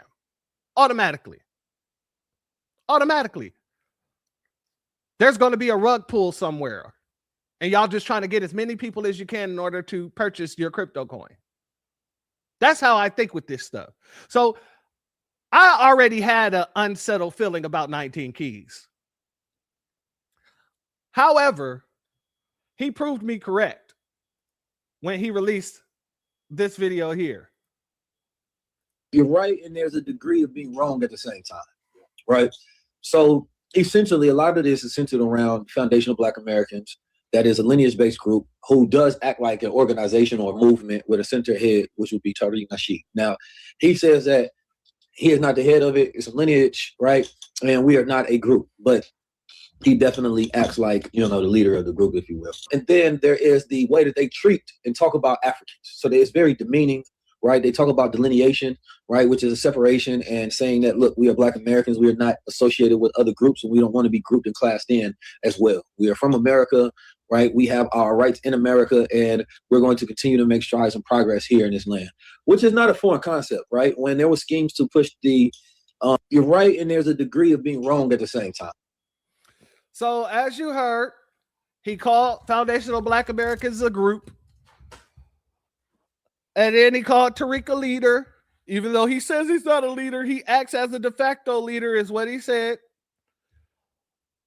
And family, that rubbed the family the wrong way. And everybody started getting at Tariq about it. As we should. Because there's a lot of folks, Professor James Smalls, and even Dr. Ma'at. But here's the difference between Dr. Ma'at and Professor James Smalls. Tariq said Dr. Ma'at would call her and tell him straight up, like, okay, I don't agree with this. I don't agree with that. We'll have a conversation. But he got love for her because she's woman enough to call him up and they can talk and have conversations whether they agree or not. And that was one of the reasons why I said I was not going to go after Dr. Ma'at on that level, because she's reached out to me as well, and we just didn't follow through with the show. But yeah, she's reached out when I had an issue with something that she had said and I was corrected in it, and we went back and forth for a second. Then she invited me onto her broadcast. So I know what Tariq is saying when he said that she'll give me a call and let me know, hey, I don't agree with this. I don't agree with that. We can have a conversation whether we agree or not. Now, I can respect that. If that's what the hell, it is, then I can respect that. But Professor James Smalls, that's not the case. And 19 Keys, that's not the case. It's seeming like a lot of these scam Africans are just trying to play nice with Tariq because they know that he has more visibility than all of them.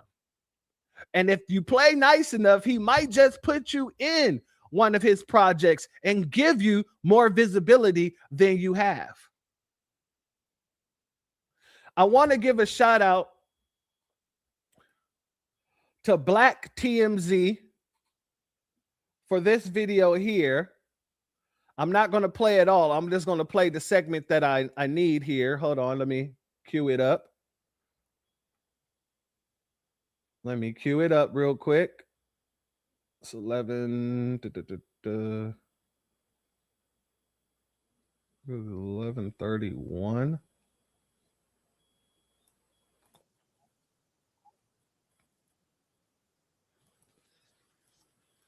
All right. There we go. Let's go here, family. This is from Black TMZ. Shout out to him. I wasn't able to find this clip, so I'm going to use his clip. And since I'm using his clip, I'm going to give a shout out to him for even producing the clip. Shout out to the Black TMZ. Shoot him a follow. Let's go here. So he's really. Oh, before we do, I saw it in the chat. Don't worry. You asked, you shall receive. Send in the clowns. He's trying to infiltrate. He's frustrated. Check this video out, and I'm gonna come back on the tail end. He's finally on my way to the gym, but I want to understand why y'all get so mad when I talk about Africa. Why y'all get so mad when I talk about Africa? I want to understand from my Black American brothers, man. It doesn't make any sense. It don't give you more power. It don't stop you from actually building home in America. You having this overt identity pride in American soil, right? Doesn't mean you building shit. Doesn't mean you have any power. Doesn't mean you getting money. Doesn't mean you developing a skill set. And this overt identity pride in American soil, right? Doesn't mean you building shit. Doesn't mean you have any power. Doesn't mean you getting money. Doesn't mean you developing a skill set. Because all that time that you can take for the vigor and the hate that you have for the African brothers, you could just be building outside and developing wealth in a country that you claim to love. Because all that time that you can take for the vigor and the hate that you have for the African brothers, you could just be building outside and developing wealth in a country that you claim to love so much. Because I know I've done more in America than 99% of y'all. Because I know I've done more in America than 99% of y'all. You feel me? So for me, when I look at Africa, it makes both business and cultural sense that if I'm thinking about Africa as an opportunity for us to go out there and build with the brothers and sisters. About Africa as an opportunity for us to go out there and build with the brothers and sisters. I'm from America, for sure. I know my history in America, and I know how great we are. I know about the warrior class and the innovators and the inventors that we come from. How great we are. I know about the warrior class and the innovators and the inventors that we come from. Right? I don't need some fake sense of pride to have some war on Twitter to make me feel like, I'm some great Black American patriot. That's fake and that's false and that's fraudulent. I don't need some fake sense of pride to have some war on Twitter to make me feel like, I'm some great Black American patriot. That's fake and that's false and that's fraudulent. You feel me? That's you trying to escape the insecurities of not actually doing something with this land and this time and this opportunity that you have in America. So when I say Africa is the future, I mean that shit, damn it. That don't mean that our opportunities, we are the present. So take advantage of that. We've been the present. You feel me? But Africa, at this place where the average age is 19 years old, right? And a lot of these places lack infrastructure. It's easier to build a future over there. All right. That's wild. Continue. You sound stupid. It's a reason why the Indians and the Chinese are there. It'll be best more adaptive for us to do business with each other, right? But for those who have the right spirit and not just trying to rob each other. Now, there's a lot of corruption that needs to be weeded out in Africa at the top from the leadership. There's a lot of infrastructure that has to be built there, right? I know people who went out there and created porta potty businesses and made millions, right? You can take simple ideas in Africa that they don't have and you can build. So you take your degrees and you're not. Family, did he just say we should go out there and build toilets for them? He quite literally said we should go out there and build toilets for them. They can't build a toilet on their own, so we should go out there and start porta potty businesses. Let's continue. Knowledge and get skill set, but only if you got the right mindset. Don't go over there as a colonizer. And I'm not going over there looking for myself. When I already found myself, I already know who I am. You see the sun, moon, and stars on my head. You know what I'm saying? I'm going over there as a God, speaking to the people, figuring out how we can do business together, do trade together, right? And having the art of global allies. We've lost that art of global allies. You think you're going to win by yourself? How? When we divided in America by every single thing that we can think of that divides us. I'm trying to let it play through, and I'm sorry. I just can't, right? I can't. Let me address that real quick. I got to address it. Run it back. Right? And having the art of global allies. We've lost that art of global allies. You think you're going to win by yourself? We have been winning by ourselves since the inception of this country. Nobody ever came to help us. What the hell are you talking about? And you said Africa's the future and we're the present, so enjoy the present. Let me explain something to you. 19 G's of keys of, excuse me, fleas. I don't know why I said G's. 19 fleas of keys. Let me explain something to you. Foundational Black Americans is the past. We are the present. And we are the future. Why? Because we're the only group of people around the globe with this skin color that is on code for each other. Basically, all this dude is over here explaining is that they need us to go over there. He's talking about the business deals that's happening with the Indians and the Chinese. He said, why do you think the Indians and the Chinese is over there? They're over there to get the resources. You see, they have business deals with the Chinese and the Indians over their resources. You don't have any business deals with them over resources. They're not giving you any gold. They're not giving you any diamonds, no cobalt, no nothing. You think just because you got a coffee shop over there or goddamn coffee company over there that is the same type of business that's being done with them as the Chinese and the Indians? You cannot make this up. What he's actually requesting is for us to go over there and actually be the patrons to the businesses over there. There is no reciprocity in this whole situation. There is no back and forth with us. They want to extract, and he wants us to extract for them.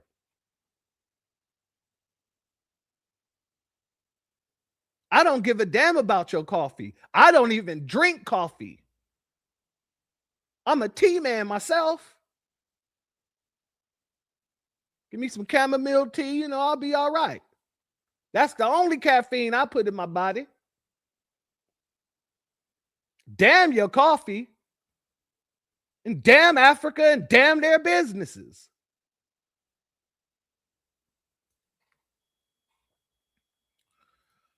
Shout out to JMC Queen in the building. Much love to you. And thank you for your Cash App donation to me, your super chat. Your donation is blessed tenfold, and I appreciate your contribution as always, good brother.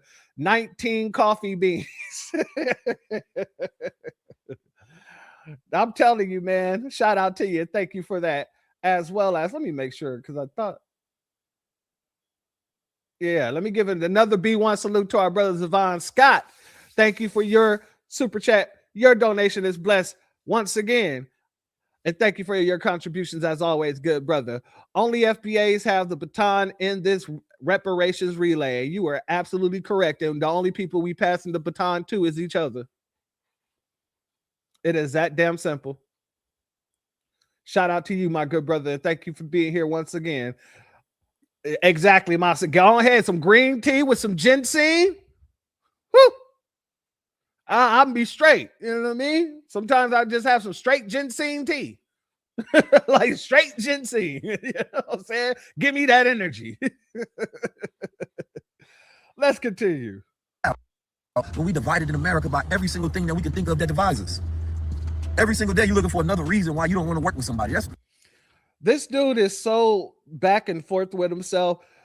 So are we not doing nothing in America? Are we not shit?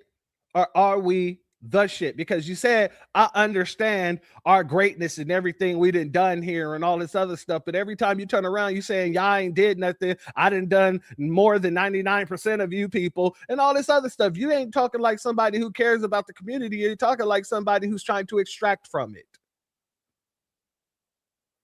You sound like somebody who's worried about more of the individual rather than the whole unit. That's what I hear.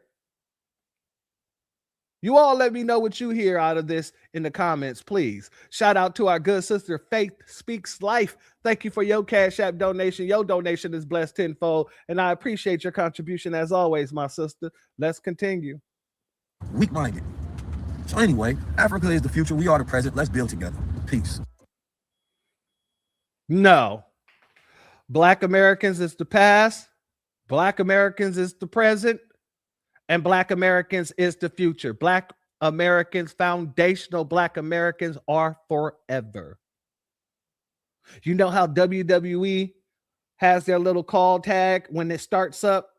It's been a while since I watched any of that stuff because it's been real racist on there. So I've been cutting it short. But at the beginning of every WWE program, it says then, now, and forever. Foundational Black Americans is then, now, and forevermore.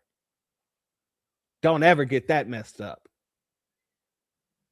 Shout out to our sister Anita Harrell in the building and that one brother in the building as well. Much love to the both of you. Darlene, much love to you. Thank you for being here. Miss Chestnut, much love to you. Thank you for being here. Now, let's go here. This is when he was on that podcast with the one tether. I forget the name of the podcast. Oh, The Viral Way. Let's go here. Midst of Africa going through its biggest revolution, we're the most disconnected from that storyline. So I believe it's a psyop, right? I believe that there's an aspect in identifiers, right, that is key. But then there's the aspect that the enemy is utilizing that against us. So Tariq Nasheed, come holler at us.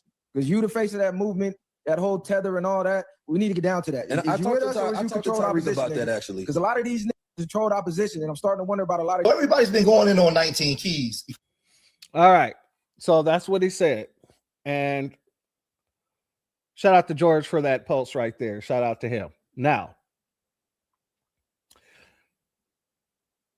this man said that it's kind of oppish, but you say nothing about how Pan-Africans have been working with the CIA and FBI for decades. And you're seeing more and more of you working with these three-letter, are talking like these three-letter organizations. We're seeing more and more of that. And to that Viral Way dude, that tether, Tariq is not the face of foundational Black Americans. Tariq is a voice within our community. Just like I am the voice, a voice within the community. Just like our good brother Beatzilla is a voice. Black Alpha is a voice. Afro Elite is a voice. ZZ is a voice. Lisa Cabrera is a voice. Jason Black is a voice. Professor Black Truth is a voice. Black Truth United is a voice. Torian Reigns is a voice. Kid Gravity is a voice. These are voices of our people. We're not the face of our people, though. I'm not the face. Our brother Black Alpha ain't the face. None of us are the face. We are faces within our community who use our voice to uplift our community. Yeah, shout out to Tim Black as well. My only thing with our brother Tim is that, you know, he talks about the Republican, he talks about the Democrats. I'm gonna need him to go hard on the third parties as well. But shout out to him. I do rock with him. Shout out to our good brother Crew Reality in the building. Much love to you and thank you for being here. But that's all it is. We're all voices for our people. And if we're not mimicking what our people is telling us, what our folks are coming to us and saying, then we're not the voice of the people. See, that's the difference between us and y'all. Y'all want to be the face of something. We don't need to be the face of anything. We just speak up for what's right. That's the difference. We know what's right. We know what's wrong. So do not get it confused.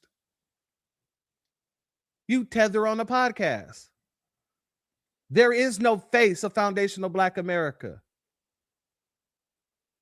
And there are many voices for foundational Black America, within foundational Black America.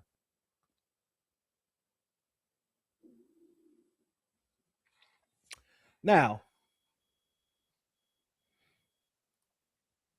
it's not that crazy now that he done said that. I went to his little Instagram page there and I was like, let me look around because I was looking for some videos to use exactly.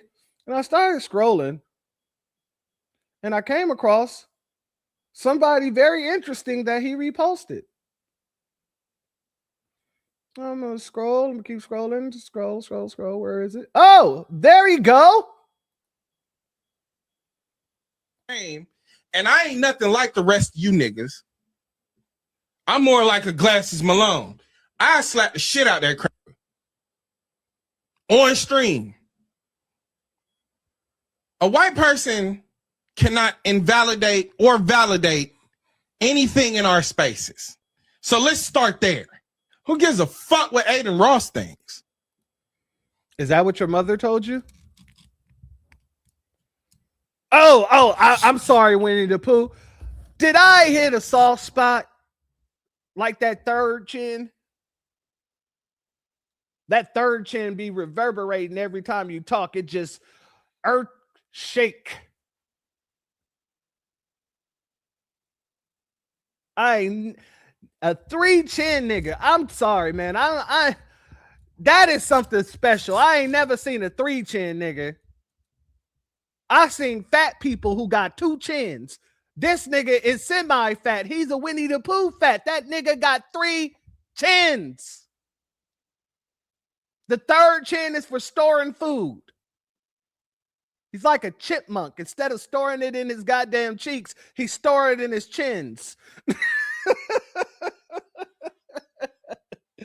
And then he hibernates for the winter. Notice, we ain't seen this man. He's probably somewhere hibernating. But this is who this man rocking with. This is who this man is reposting. It all makes sense. It all makes sense. Shout out to our sister C. Terry in the building. Chinny chin chin. Oh, I love y'all so much. Jesus. He looks Samoan. He might be. He's adopted. All we know is that he has a white mother. He came out of white vagina. His whole life is white unseasoning.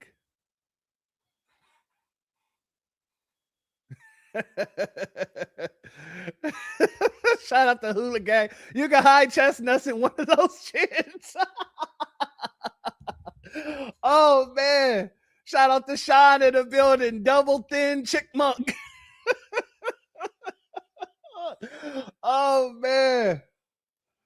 Shout out to that one brother, one more chin, and he'll be a 4-chin cookie. If you shave his head, he'll be a bald chinian.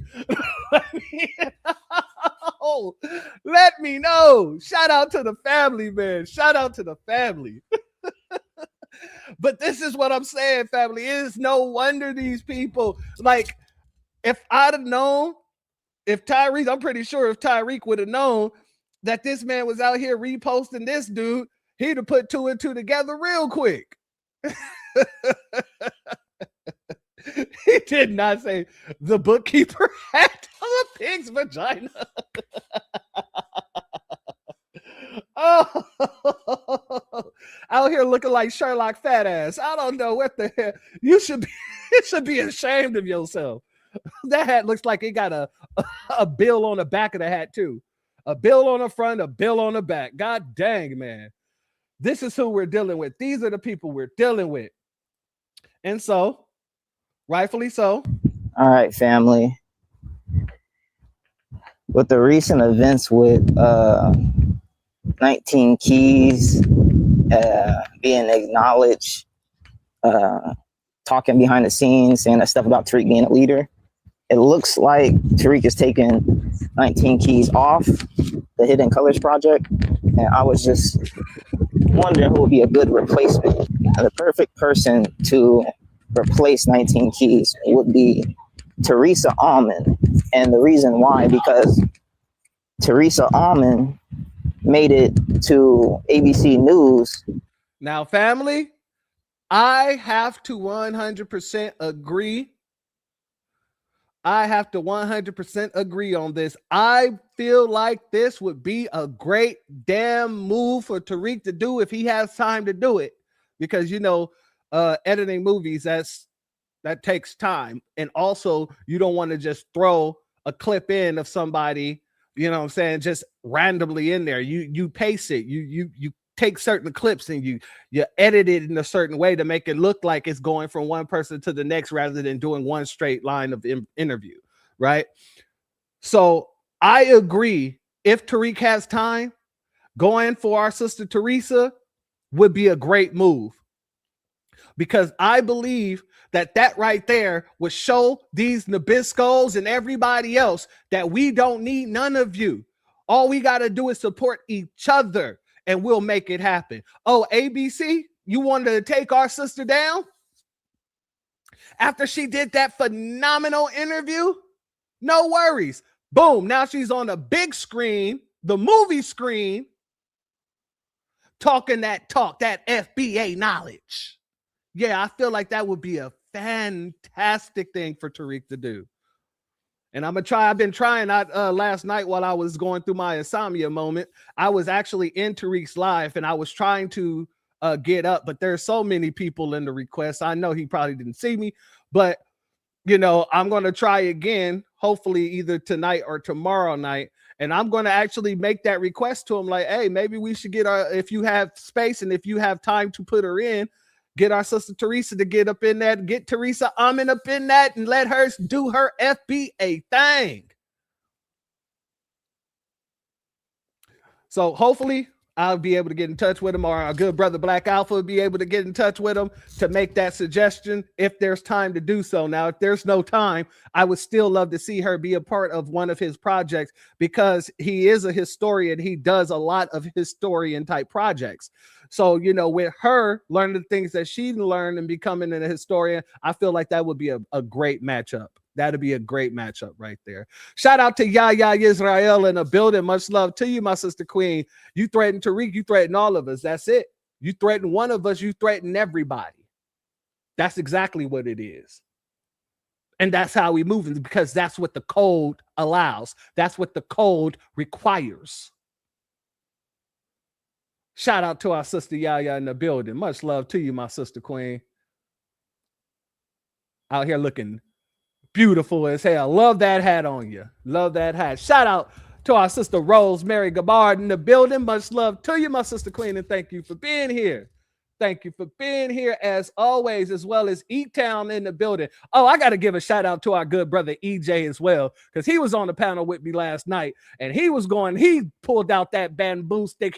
First he had the fly swatter, and I guess the fly swatter wasn't enough. So he pulled out the bamboo stick, and he shaved the bamboo stick on the side. So he was popping niggas over the head with it, and he was poking them like, get your ass back. Get your ass back. Shout out to our good brother EJ. 100%.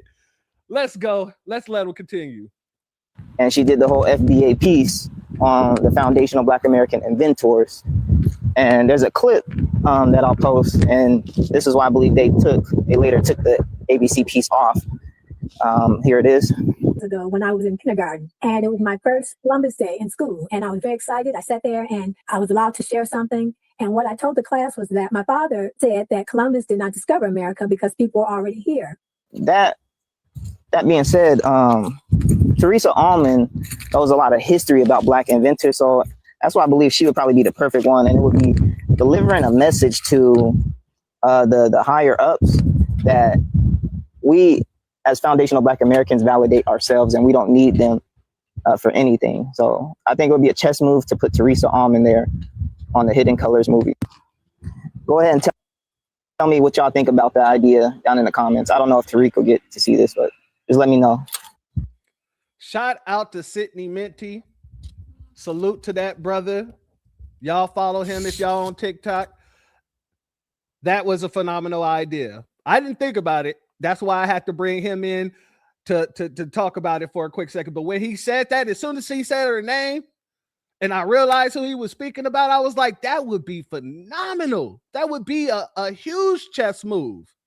And it would show all of these tethers, these Nabiscos, and everybody who ain't FBA, that FBA don't need nobody. We all we got and we all we need. And then if she is put in the movie and she gets put on the big stage, guess what? I guarantee you they're going to be trying to bring that damn clip back up. I guarantee you ABC is going to dust that clip off, blow off all the dust and like, hey, we still got the clip, guys. Look, we put it back up.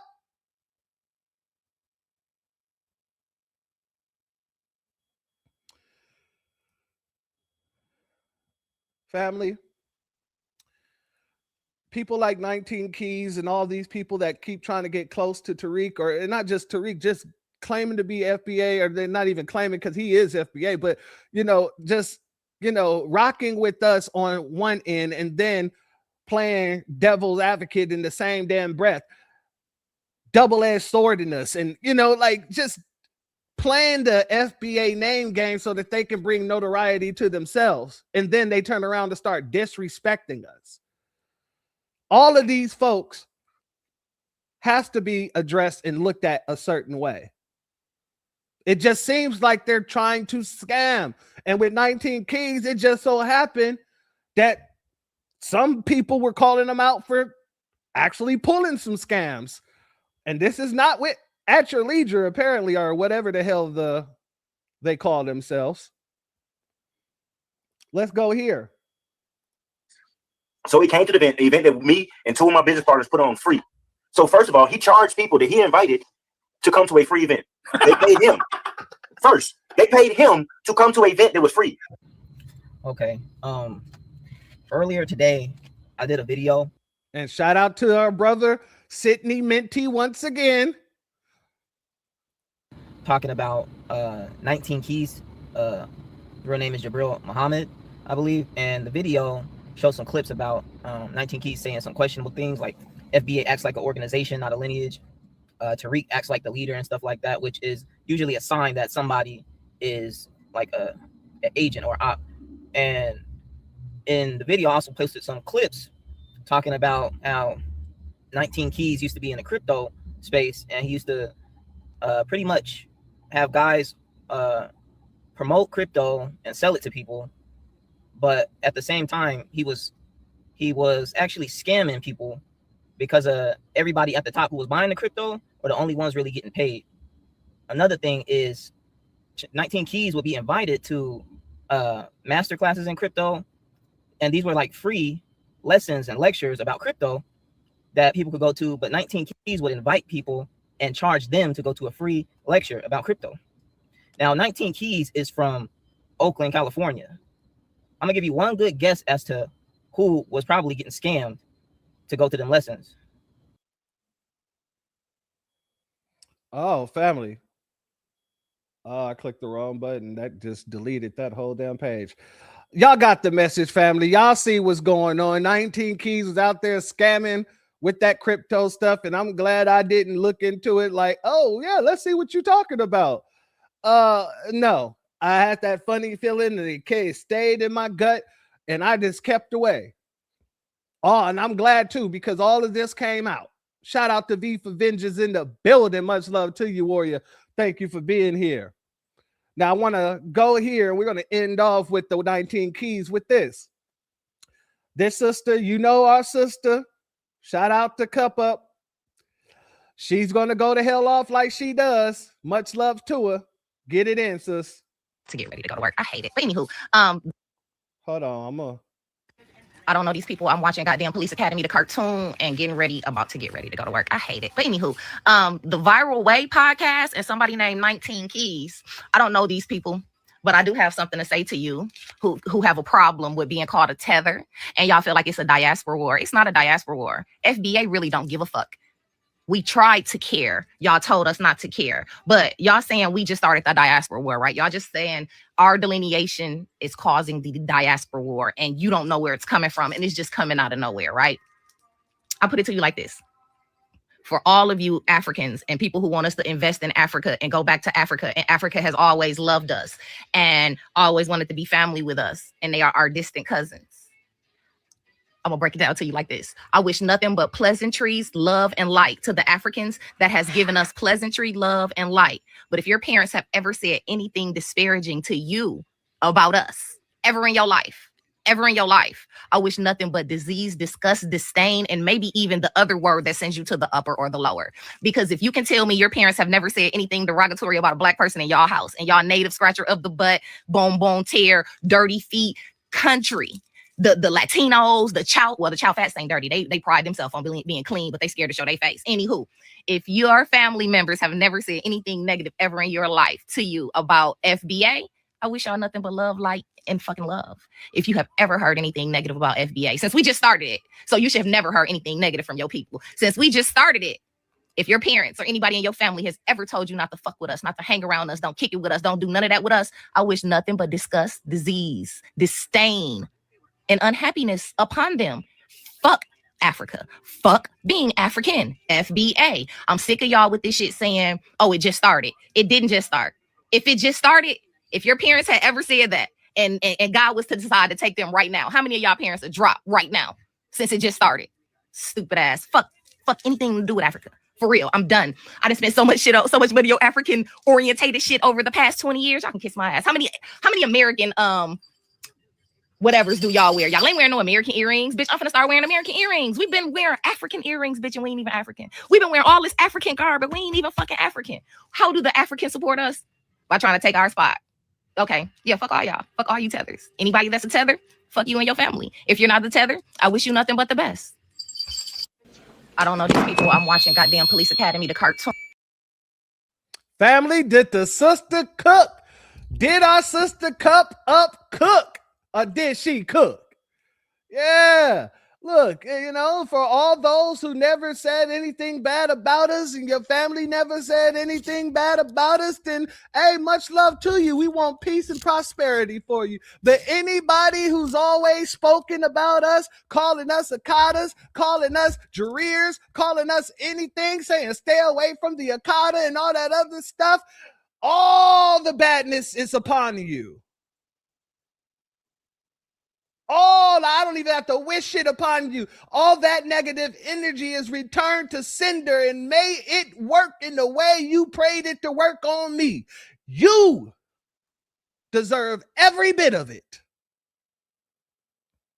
Shout out to 400 in the building. Much love to you, my warrior brother. Just like that.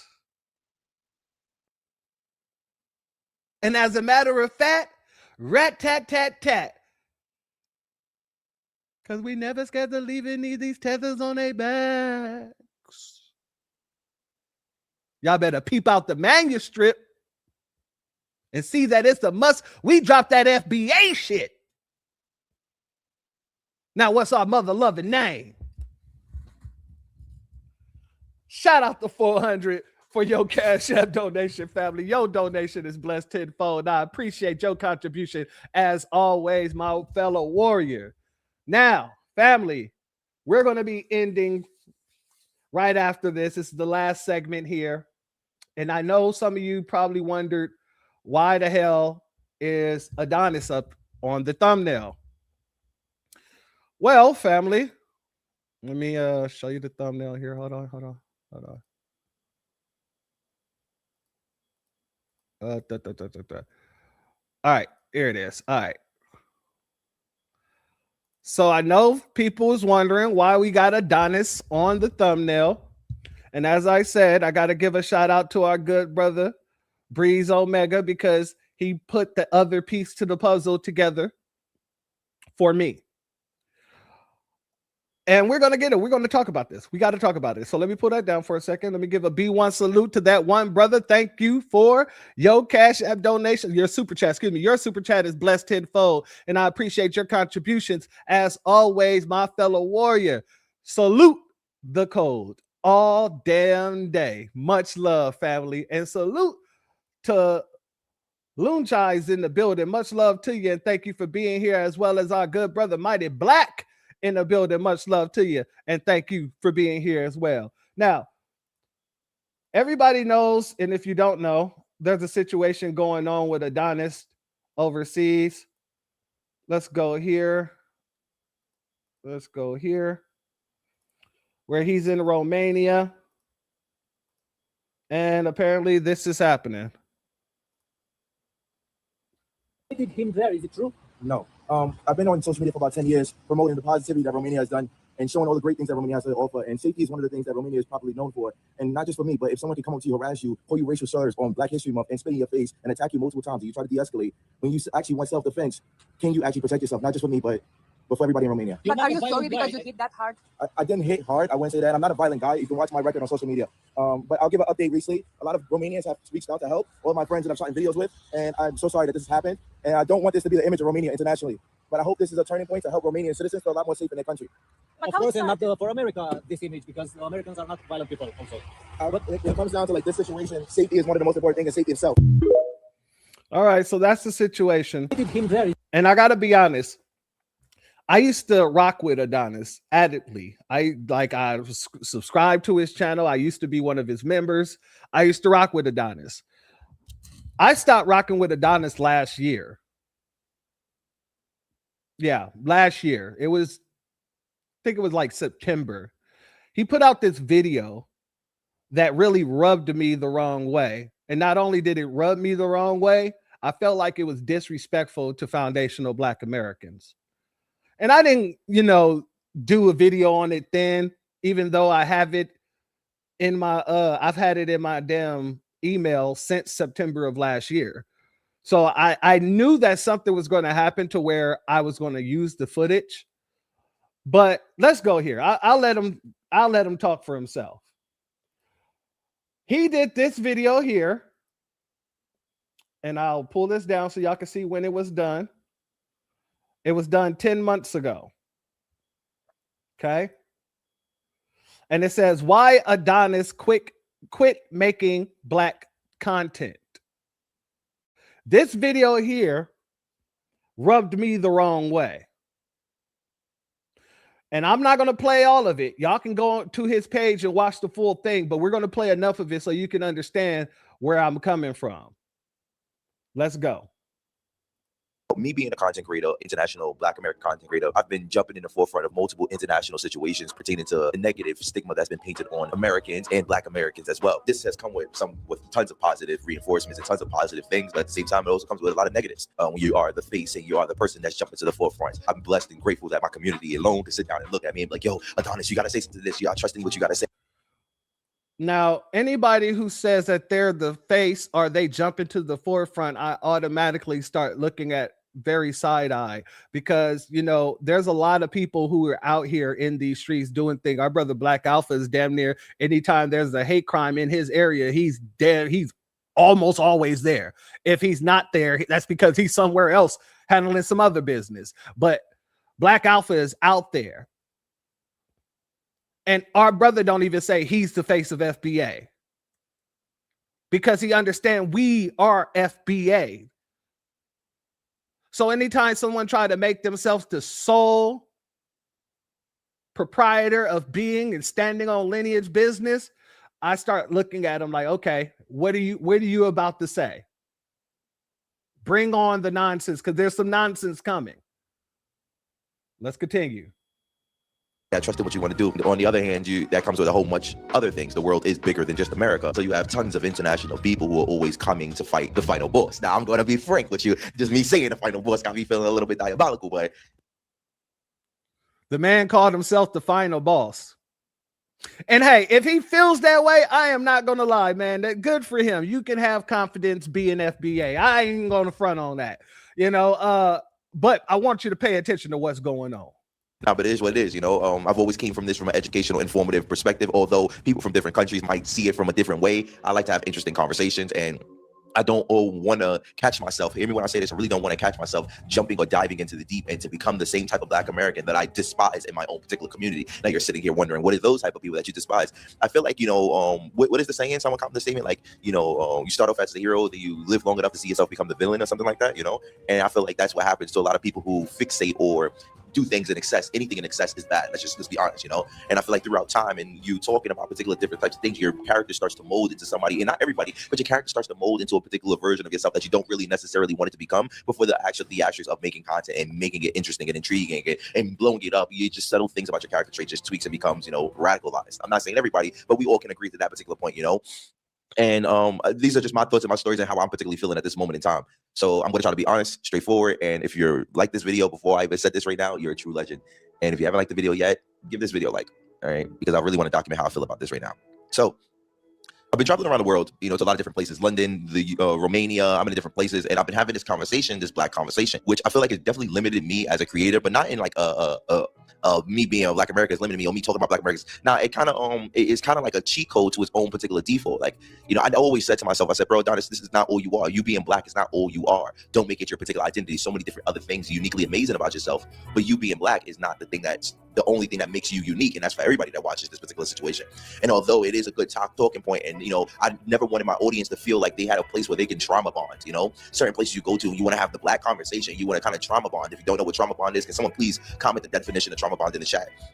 And I started off by making content traveling around the world, but I started realizing that a lot of people had negative stigmas towards Americans, but it was always towards Black Americans. They never really classified everybody else as American, or they never really classified Black Americans as American. And then that whole conversation kind of spilled over, And for a while, I said, you know what, I'm going to counteract this particular situation because no one in Europe, there's no Black Americans in Europe who can actually counteract it. So I flew out to Europe and made all these different things happen, which I thought was great.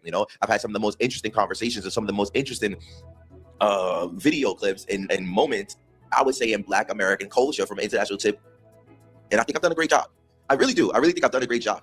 And sometimes I was a little bit diabolical, but sometimes, I think I really educated some real interesting people and even educated my own community. I'm sure people who are watching this right now definitely had to learn something. And I've learned throughout this process. I've learned so much about myself throughout making these videos. I've learned so much about our history, our culture, and even, things I didn't even know about other countries and other cultures. And it was a great experience.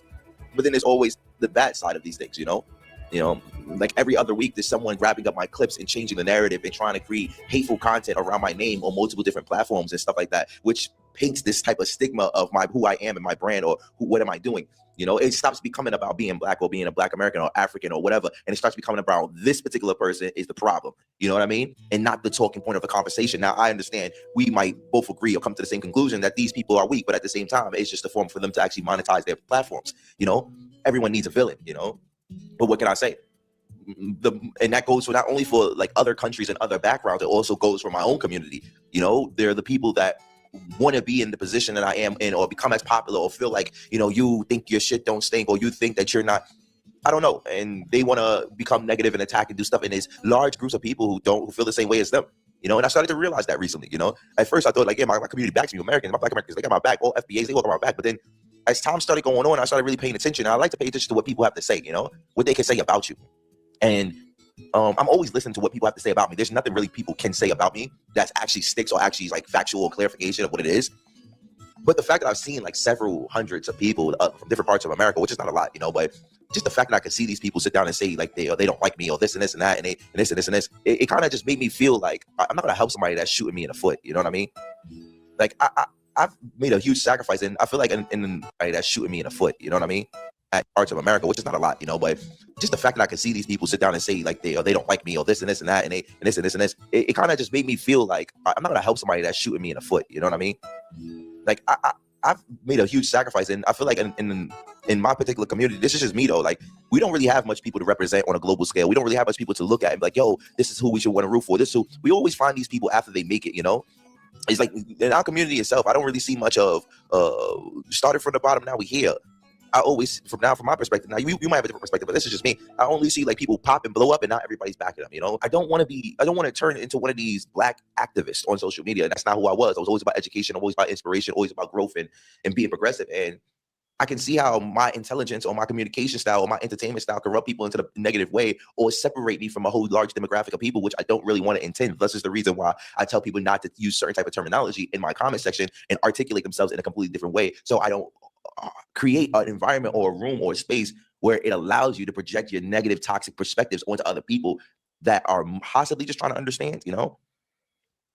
So for that particular reason, as of right now, I think to make a decision and tell people like, my community, I'm going to stop addressing the black situation. I'm going to stop making the black content.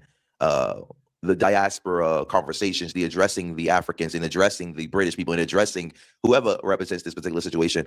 Although it's been interesting and educational, but at the same time, there's so much other stuff that I want to do and I want to show.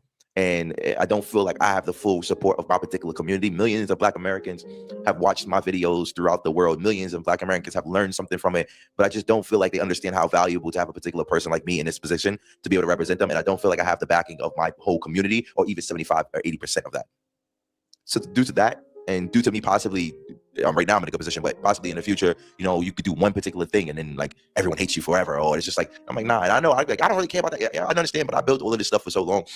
I'm editing these videos. I've been thinking about this all night, you know. I didn't even upload a video yesterday just because I was thinking about how I was going to tell this particular story, but I wanted to just remember this moment in my life and document it. It's like, yeah. All right, for the most part, family, I'm gonna let you can play the rest of that later. I played damn near all of it, but he got to the point and where I really stopped rocking with him when he quite literally said that he's going to stop because he don't feel like the Black community, a good portion of the Black community is rocking with him. He's going to stop because he don't feel like a good portion of the Black community sees what he's doing across the seas and supporting him. And I'm one of those type of people that's like, look, I'm going to earn people's support. Period.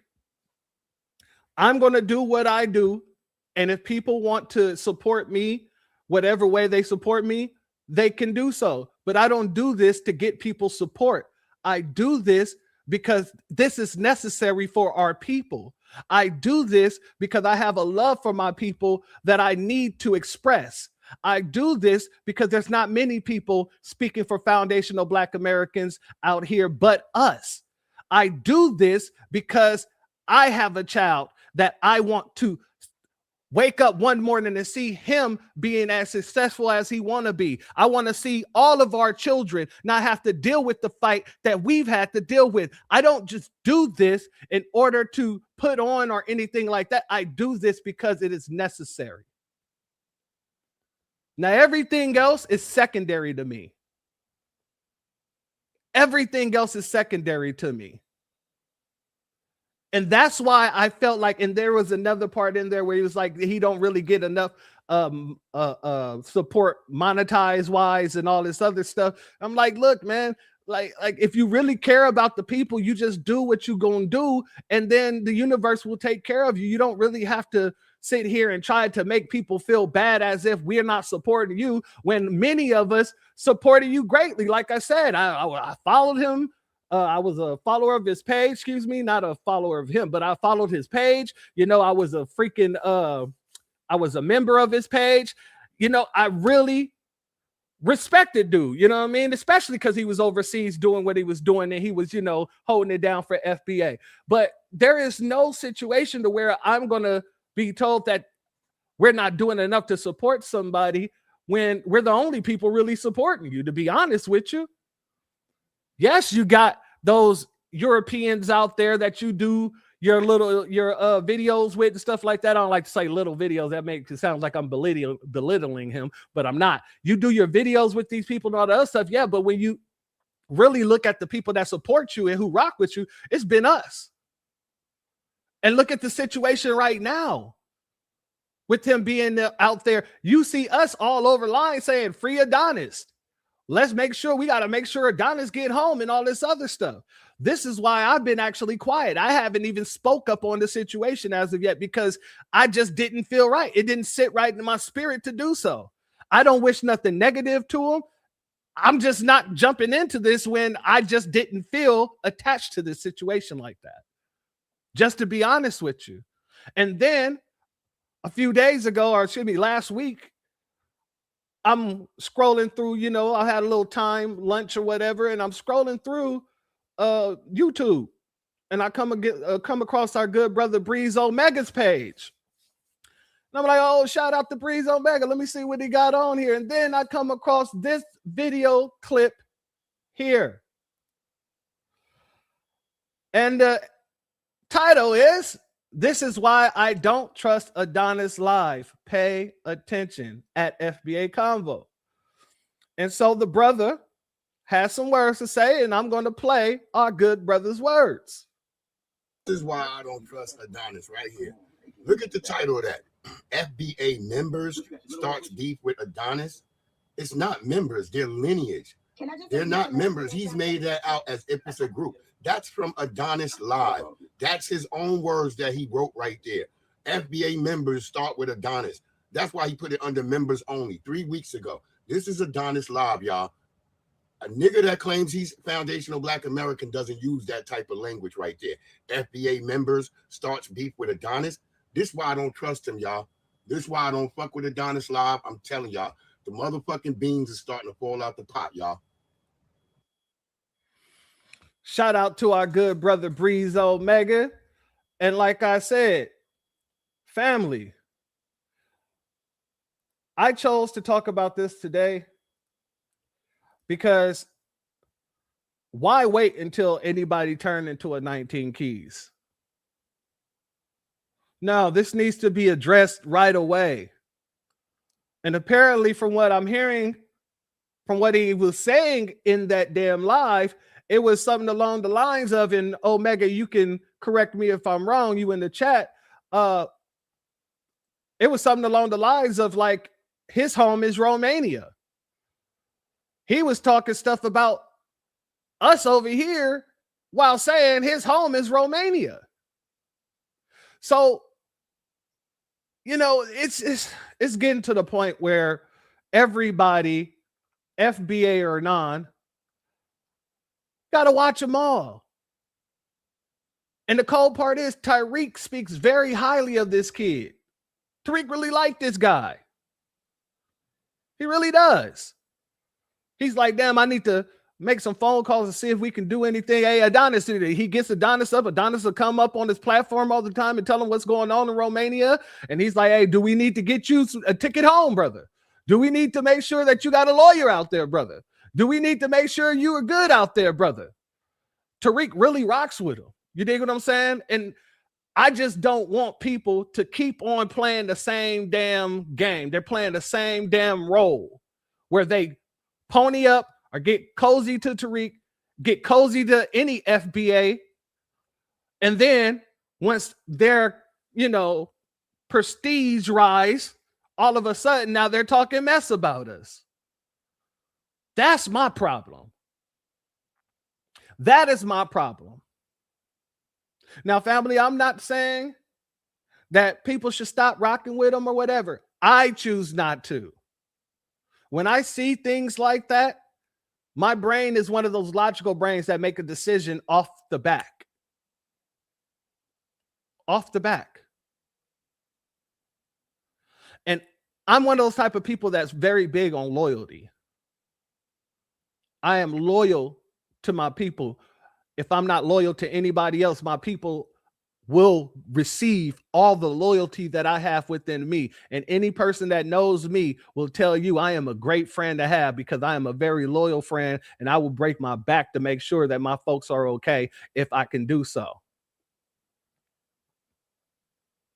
So when I see people who are not loyal to us while using us to do something that'll benefit them, yeah, I have an issue with that.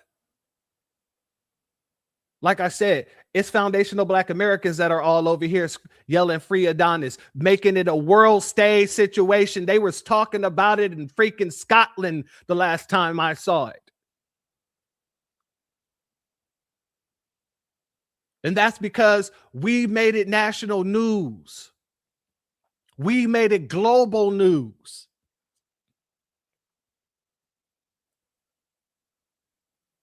I'm just tired of seeing this.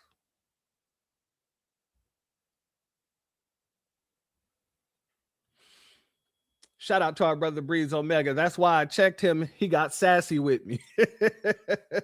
So you got to talk to him about this. I would love to be a fly in the room. Let me know, like, what kind of things was he saying, if you don't mind me asking, my good brother.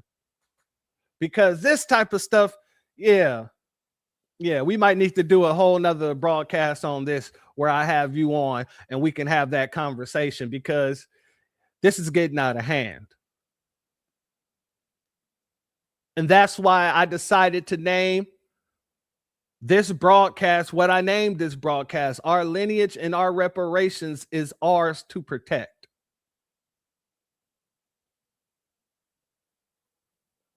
And that's against everyone. He said you were making it negative. No, he said what he said. Ain't no making it negative. It's like, let's be honest.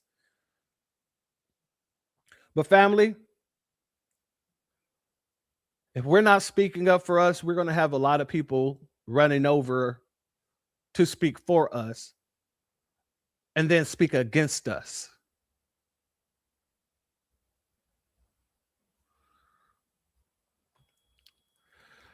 He kept saying it was a segue. He kept saying it was into a segue about FBA against FBA.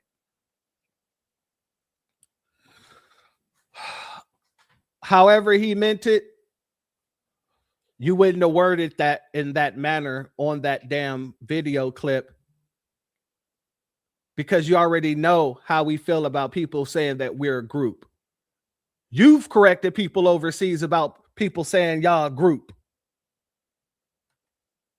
No, Foundational Black Americans is just that. Foundational Black Americans.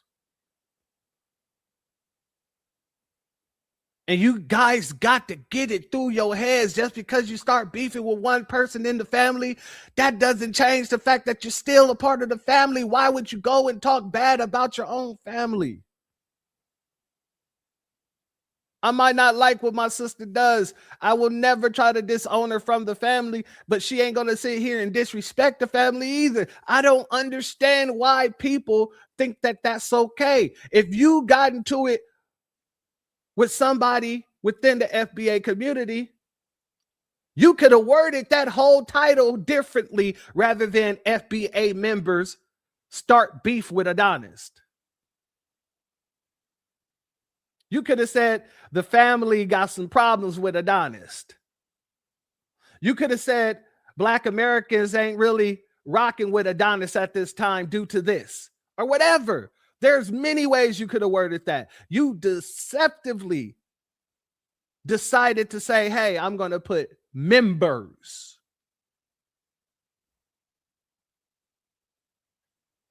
For the last time, for everybody who's listening, Foundational Black Americans, we are not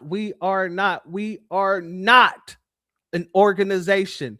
We do not have members. We do not have organization fees. We do not have meetings. We are just on code, and we stay that way. So, family, I just wanted to bring that to you. And with that being said, if you're not subscribed, go ahead and hit that subscribe button along with the notification bell so you can be notified whenever videos like this drop. Please make sure you're hitting that like and share button so we can beat up the algorithm. Make sure we get this message out to the ears that need to hear. And if you have not done so yet, please click the link in the description. Go to change.org and put your signature on the petition for reparations, as well as clicking the link in the description, joining the Telegram groups to help circumvent the shadow banning that PewTube has been doing to the new Black media.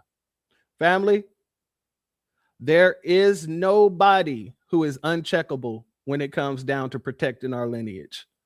There is nobody who is uncheckable when it comes down to preserving what we done built here. There is nobody who is uncheckable when it comes down to making sure that our folks are going to be okay. Because if we don't call them out, nobody will. If we don't speak up, nobody will. If we don't hold this down, everybody will pick this up, and we aren't having it.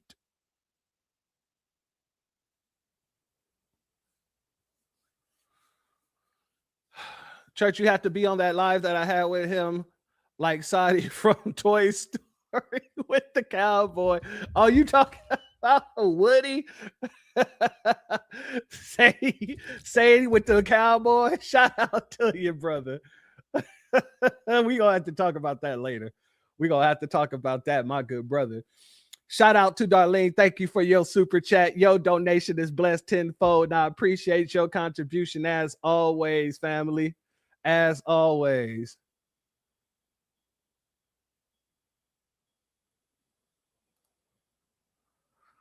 Nirvana Taylor, huh? Shoot, I will say I'm African for some reparations. FBA ain't doing nothing but yapping. If that's the case, then why the hell aren't you in Africa trying to get reparations? If we ain't doing nothing, why are we the only people that's ever brought reparations to the national stage? CARICOM's getting told no left and right, and they just gave up for, I guess. Africa isn't owed reparations. So if you're saying we're doing nothing, you're sitting here doing nothing with us, you stupid little tramp. Now, with that being said, to the gulag with you.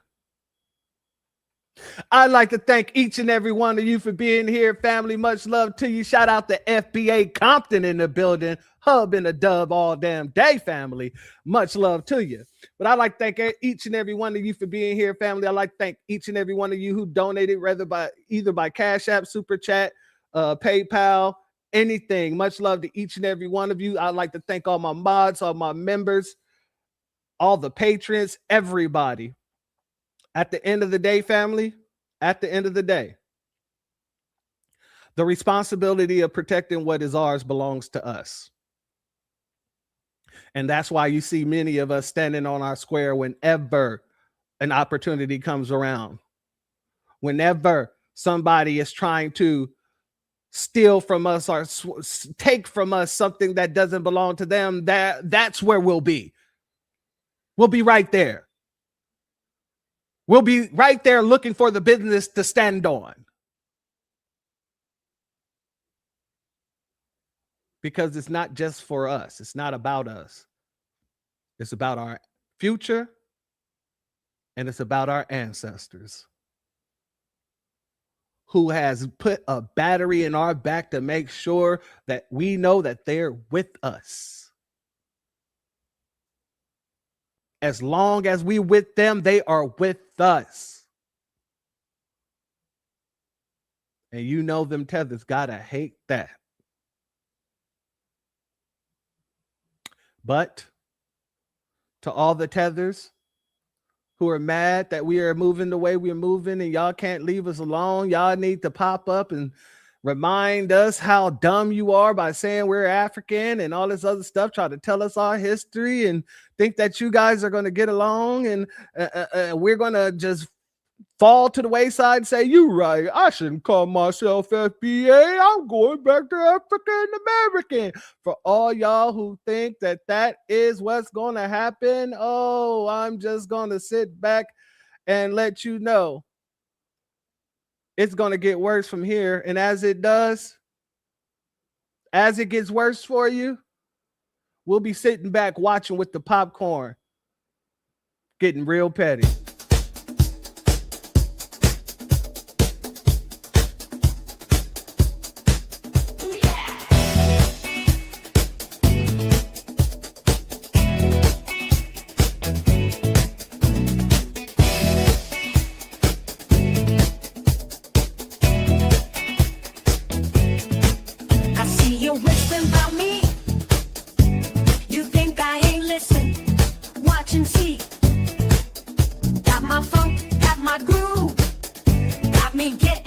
Tonight we gon' party, early season. Ooh, yeah.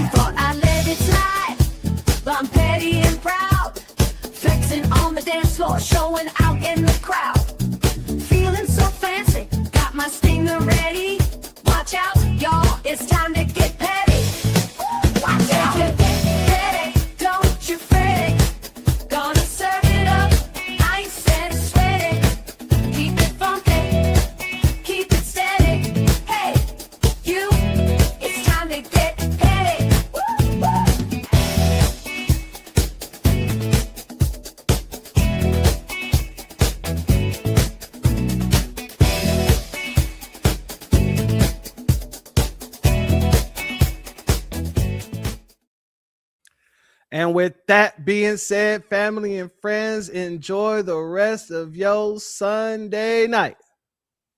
Much love to each and every one of you. Excuse me. Much love to each and every one of you.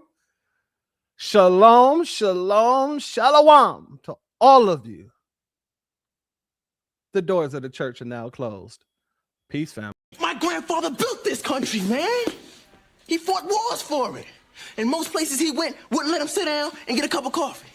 I can't even catch a cab in New York. You know, it doesn't matter how many degrees I get. All you people see is color. Your grandfather was an immigrant. You're American. My grandfather was born here, Duke. And you people still look at me as just another nigga.